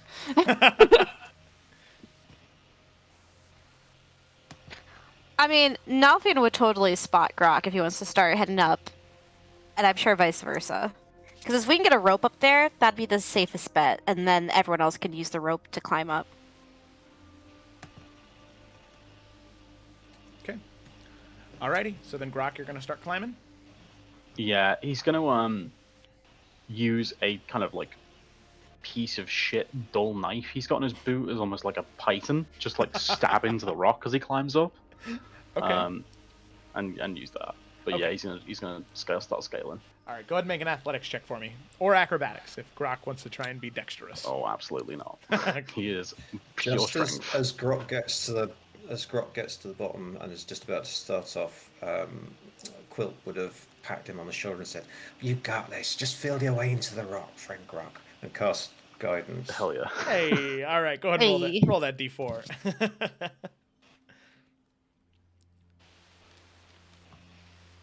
Well, Okay. an 18 is good. It is a long climb up. Where eventually after like 20 feet, 20 feet is pushing it. Because like you're used to maybe climbing up a mast or something like that. But even on a mast, you have specific handholds and ladders or something to support yourself. But this is just kind of stabbing and pulling. It takes a lot of upper body strength, which luckily Grok has, but it is just so much. Luckily, you get up 20 feet, 30 feet, 35, 40, and right as you are right at the edge, you can feel your arms begin to shake and your core start to shake as well as you are just feeling that you are reaching the end of your stamina. But luckily, you throw your arm up, you grab onto the ledge, and you pull yourself up just barely, sort of now laying flat on your stomach on the edge of the cliffside.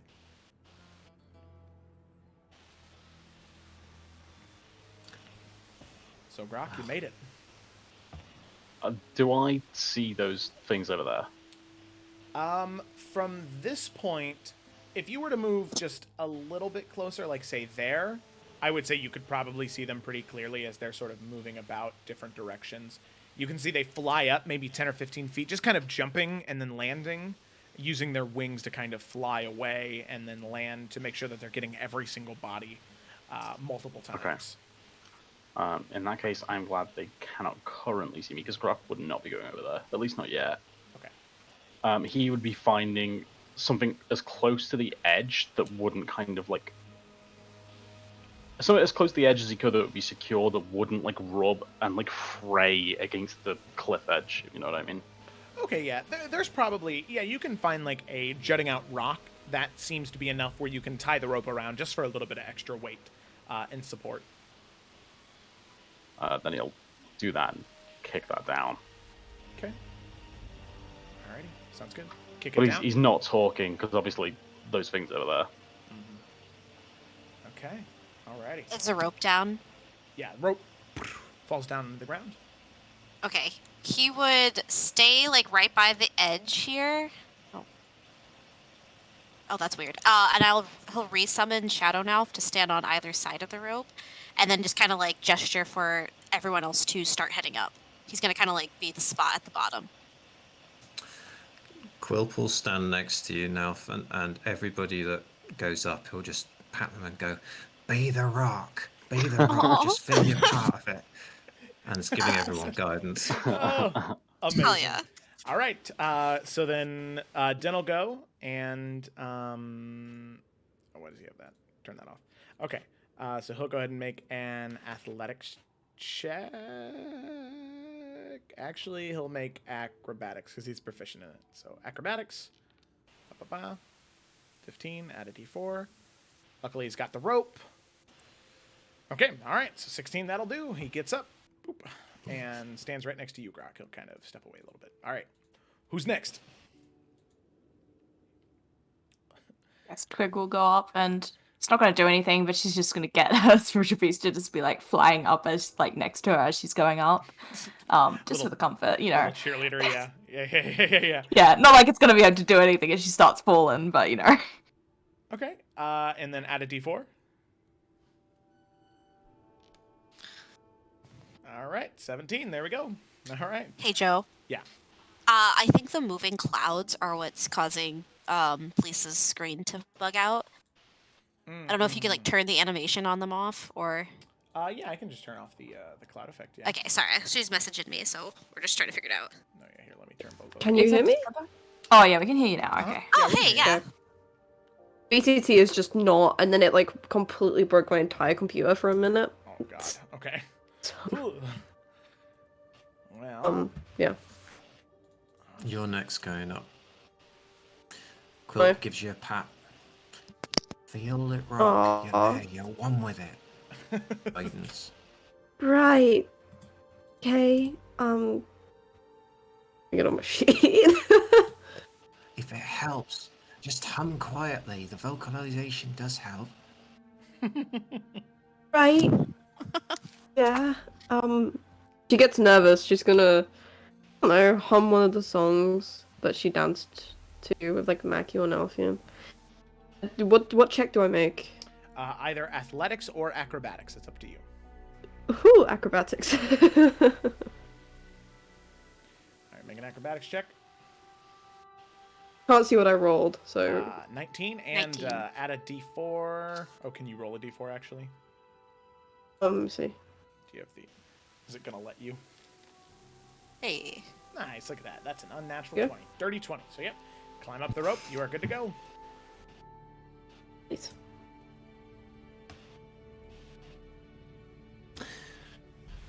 Well, friend Nalfian, would you mind if I go up next while you're holding the bottom of it, as it were? Go on. And that comes from both of Nelfian and Shadow Now. I am not sure who need, but I'm sure you'll be fine. And he kind of pats you. What's guidance on you? Right, okay, here we go. I'm not sure what he'll do. This could be a disaster. Yeah. Acrobatics. Okay, all right. 16 is just enough, so that's good. So, yeah. Climbing up the rope, it is a long climb. Luckily, your small arms. Luckily, you use a little bit more of your momentum, melding into the rock, being one with the stone, vocalizing a little bit. You get right up to the top. And No. so, and now All right, Fiona. Nelf and Shadow Nelf together. Nice. Oh, yeah. Wow, I Oh. guess. Hell yeah. Like a fucking spider monkey, I guess. So before you YOLO. head up, Nalfian, as you go to grab the rope, Shadow Nelf kind of stops you. Didn't know the next time we're gonna be alone, so I wanted to remind you that regardless of what the two of them, regardless of what you think they are to you, they'll never be them. You can't replace them. So don't even try.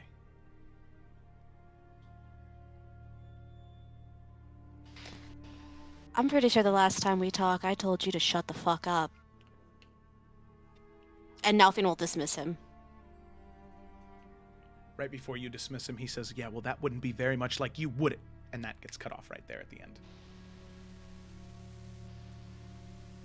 Nelf's booking it up the rope. Get up there. All right. So with that, the six of you are now up on top of the cliff. You can see the rickety bridge. You can hear the insectoid fluttering of wings.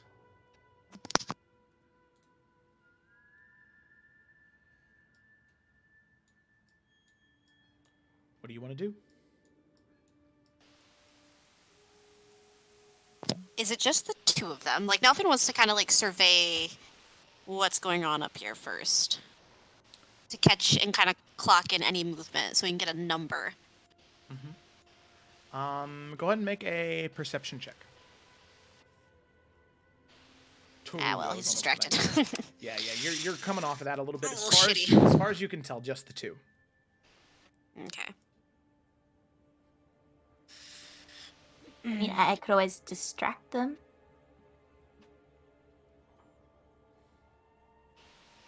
Be able to just fly away so it's not like they'll get hurt. Oh, well. You can give it a shot. Might not be a bad idea.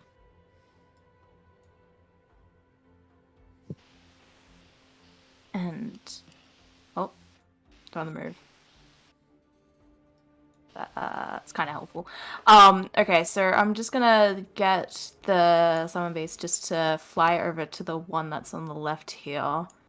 And just kind of, I want it to just like swoop down and kind of like, you know, just swoop and kind of hit it, all magpie style. And then just kind of keep flying off to that left to hopefully get it to kind of turn its attention away from where we're going to be.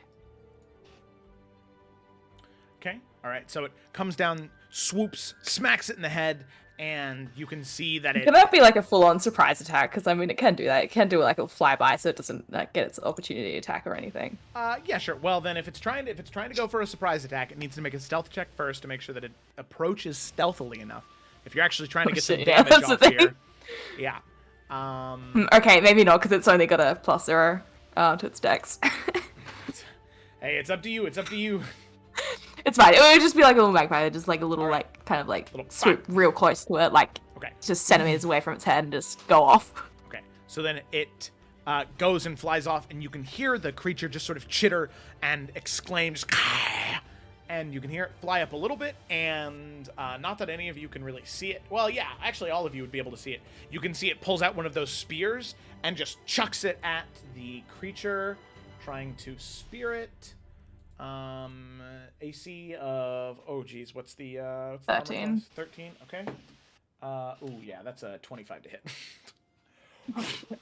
And that is going to be, oh, that kid, no, that's cocked. Okay, fine. Okay, that is going to be 11 points of damage as it slams into the body. The spear kind of like jams in and then falls out because the creature's so small. Is it still alive? Yeah, it's got 20 hit points in this form, but you know, it's still flat. Okay, all right. And then what's its speed? Its speed is 60 in the air. Okay, all right. So then it's gonna swoop down towards where the spear fell, go and grab it, and try and chase off. But you can see this one right here. Looks up at the other one leaving, and just continues to do their job, stabbing different bodies, making sure that they are all dead. Are there bodies on this side? On which side? Where we're at, or in Pingen? Not anywhere on the cliffside. On this road here, there are 4 or 5 all along here. Trying to Okay. kill these guys, or are we just trying to distract them? I mean, I felt like the less combat we can get in, because, like, sure, there's, like, 2 here, but, like, I don't know if there's going to be more around that we can't see yet. So I feel like Okay. it would be better to just, like, get in and out without them even Right. noticing us. Where are we actually trying to get to? Is there a path over here, Joe, on the right hand side? I just assumed going from left to right, or Yep. So if you get over to this side over here, past the river, that's over here. that's generally where you need to go. Because what you guys would want to do is you would want to get to the other side of the river, and then up here, you can see there's a ladder right here on the top right hand side. That's generally the direction you'd want to go towards the mountains. up here. Yeah. Okay, hold on. I'm trying What's to in front of us? Is map that like how a to get there. ledge? Like here-ish? Right in front of us. Like, is that a multi-level thing, or is it like a Yes. proper ledge? No, it's a multi-level thing. So right now you're about 45 feet up in the air. That next ledge, all of them are about 20 feet down. So they're about 20 feet elevated off the ground. I mean, we don't That even might need to deal with work. that ledge, because, like, we go across that bridge, there's a ladder there, and then that thing's, like, around here, so it's not even going to be there. And then we can just stamp off. Okay. Yuri's gonna offer. Oh, if we create a distraction down there, and they're busy dealing with that, we can just run across. Right? In theory, you got a distraction idea? Gonna look at Quilp for a second. Yeah. And I feel like it might involve me. no, don't worry, it doesn't involve you. I just don't know how you are with certain things. Oh, These That's two alright. guys, are they just walking back and forth across like this bridge? One flew off with the Flew owl off. distraction from Twig. But the other one is just kind of going and double and triple checking like every body that is on the ground over here. Okay. Yuri's gonna walk up. And she's gonna use something, which she didn't think she would, but... Oh, I'm gonna cast Summon Lesser Demons. I'm gonna do it right on that bridge.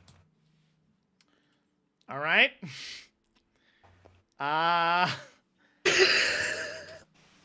Okay. All right, go ahead and drop that in the chat for me. What are you summoning, huh? That depends on what I roll for what I summon, but we'll drop it in the chat for you. I thought it'd be a pretty good distraction. I don't want to deal with these things, so I don't like them. Yeah. Okay, so concentrating. You are okay. So go ahead and roll a d6.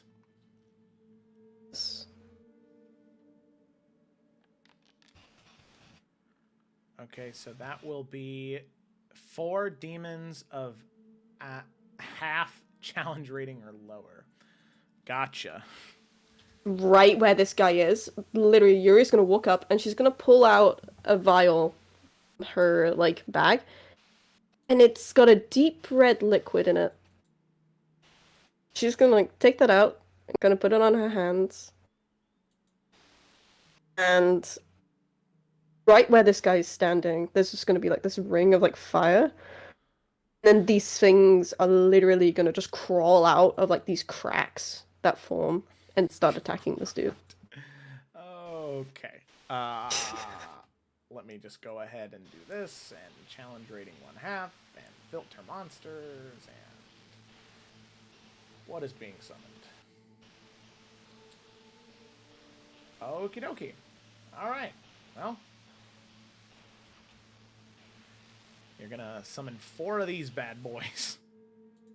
Oh shit, they're not. Definitely not Celestials, but that's okay. Okay, there we go. Alright, boom. 1, 2, 3, 4. Alright. They kind of summon themselves all on the bridge, absolutely surrounding him. You see these 4 odd creatures appear, and they are... Is that going to work? Or is that going to... Nope, never mind. That's going to do a weird thing. Okay, sorry, my bad. You can see them. They are like odd, small little demon creatures, and they have these like large horns that curl around off the sides of their face. No larger than maybe Quilp, in all honesty. Glowing, beady blue eyes, and these spikes all along their backs and forked tails that they just sort of appear and just laughing and screaming as they appear, just and they just immediately have these like spiked chains on them, and they immediately just begin to lash out on this guy. So with that, we're gonna roll initiative for these 5. What's your guys' plan right now? Oh, natural 20. That's nice. Eurydice's plan would be to cast this, and the moment she sees them come through, she's gonna like have a moment of, okay, oh god, okay, and then she's gonna like turn around and be like, let's go, let's move, let's go. Okay, Yeah. yeah. Distracted we're now, just- so we're let's just- go. Just making a run Yeah. for it, I guess. Dash across. Okay, yeah, alright. Okay. Alright, so we'll say with every round of combat is another platform that you get to. So Nice. they're immediately summoned. And there are 3 cacklers up first. So let's just go ahead and do this just real quick. It's only 1 action. So it's only 1 attack per turn, normal. 22 to hit for 8 points of slashing damage. That's gonna hit. Oh, this is not gonna end well for this. For these things. So spike chain, normal. Another 29 points of slashing damage. This one here, instant. So spike chain. They're really rolling high. Jinxed it. And then a 7 to 7. Okay, so that one misses. And then it is its turn. Now, the thing is, all of these things... oh, geez, you're right. So, yeah, all 3 of these guys... well, all 4 of them are all within 5 feet, so they all need to make dexterity saving throws because of the acid that spews out whenever he whenever he takes physical damage. So we're just gonna dex save 7. That's a fail. Fail. Oh, I no. thought this was a good plan. Fail. Oh, Why no. did my things roll? And a success. Okay.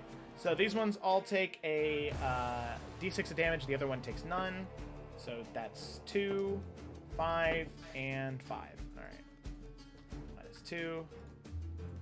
Minus 5. Oh, minus 5. That's half their hit points. All right. Fine. Okay. So then it gets to this one right here who took no damage, and he's going to make 1 spike chain attack against him. Normal. And 17 will be a hit for 8 points of slashing damage. Okay, so then that is the end of that round. So with that, all 6 of you would be able to get from that one to this platform over here. Okay, So as you are all making your way over, for the most part, it's not an issue for any of you, but Grok probably being the last one to get onto this bridge, you can feel it start to bend and crack a little bit just underneath your weight, Grok. So I want you to go ahead and make, for me, a dexterity saving throw. As you were like running and you feel your foot just begin to snap and begin to break through to see if you can sort of grab yourself and save yourself and continue to run across the bridge. Chortle is never good. Okay, yep. So with that, all of the rest of you make your way across, but Grok being the last one, steps, and the bridge just snaps underneath his weight in the middle, and the bridge is broken, and Grok just begins to fall. So, Grok, as you begin to fall, I need you to make another dexterity saving throw to see if you take half damage on the fall damage. There's no way I can get to him, is there? No, not unless Nalfian wants to fall with him. Summon Shadow Nalf as a cushion. I don't think that would work because he's too high. Okay, that's not bad. Okay, so yeah, we'll go ahead and have the damage. Yep. Okay, so that will be. It's not my fault. I didn't do anything. Okay, so with that, Grok, you take 11 points of bludgeoning damage as opposed to 22. So you slam onto your back, currently prone. Grok's bloody now. Oh no. Okay, so currently prone. Grok, you fall down, and with that, I'm going to go ahead and add Grok to the initiative order. Go ahead and roll initiative, Grok. So then the rest of you have a choice here. You can either join the initiative order, or you can keep running and just trust that Grok can make his way there. Nalfian's gonna go down. Okay, alrighty. So... I mean, I'll join the doesn't even need to initiative go down. order. Just shoot at it. Yeah. Yes, I'll join. Okay, alrighty. Well then, I guess we're all joining. All right. So friends.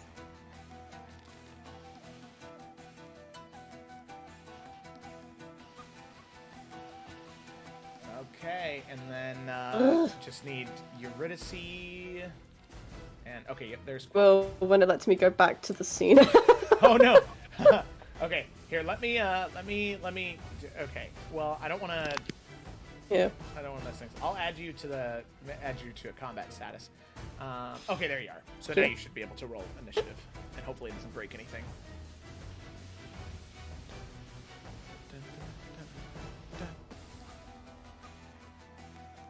Just in case you happen to roll lower than Din, I don't want you to lose that. Can you just roll for me? 'Cause Okay, it's yeah. not. Yeah, there we go. Okay, you rolled a 17. Okay. So, as Grok lands, falling onto his back, all of the rest of you are ready to spring into action. The insectoid emissary is currently getting, whipped by these 4 cacklers. Now, the thing is, right, Lisa, they're hostile, right? They're not friendly to you, correct? Yeah. The demons are hostile to all they're creatures, hostile to including everything. you. Oh, that's so sad. Including me, yeah. Okay. So, with that, Grok, as you roll, you fall, sort of begin to slowly... We'll go ahead and say that you have enough time to stand back up before... Oh, I'm sorry, I just accidentally took you out of the turn order. You had an 11. Okay. Sorry, didn't mean to ruin that for you there. Update combatant, you were at 11. Okay, sorry. So at 11, we'll go ahead and remove the prone status as you just sort of begin to stand back up a little woozy. You can see the insectoid emissary sort of looks to you, and those mandibles that are on its face begin to flare almost into the look of recognition.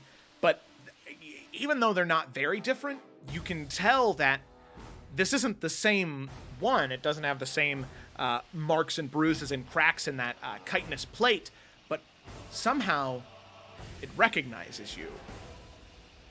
And you start to put together that there might be some hive mind-like quality to these insectoids. as you rise, all of the rest of you ready to leap into combat, ready to help Grok get the rest of the way through this. That is where we're gonna end tonight's session. No. I We must carry on. I know, but it's 7 and I feel bad. Plus, this is I think that it's best Cliffhanger to... for sure. Ha ha ha ha. What's what you say? I said a cliffhanger, but then I realized that's a terrible joke. Wow, it's okay. Oh man, poor Grok. He's Well- well, Nah. fine. It would, yeah. It'll be fine. Lisa was just trying to help. Just made it worse. It's fine. It was it would have been a great distraction if Grok didn't weigh 70 pounds or 700 pounds. Oh, yeah. Yeah, 70 pounds if he didn't weigh as much as Quilb. Yeah. Well, thank you everybody for watching tonight. I hope you enjoyed. I enjoyed the session. It was a good fun one. Big thank you to Kit for joining in. I'm excited to have him here. Thank you for having me. Yeah. It's so much fun. Quilp is such a wonderful character to add to this group of like angsty misfits. So We're all so closed and tight. I know. And meanwhile, Quilp is just the most open book anybody could ever find ever, which is great. All right. Cool. Well, thank you so much for watching, everybody, and I hope that you have a great rest of your morning, afternoon, or night, whatever it is. All right. Farewell. Bye.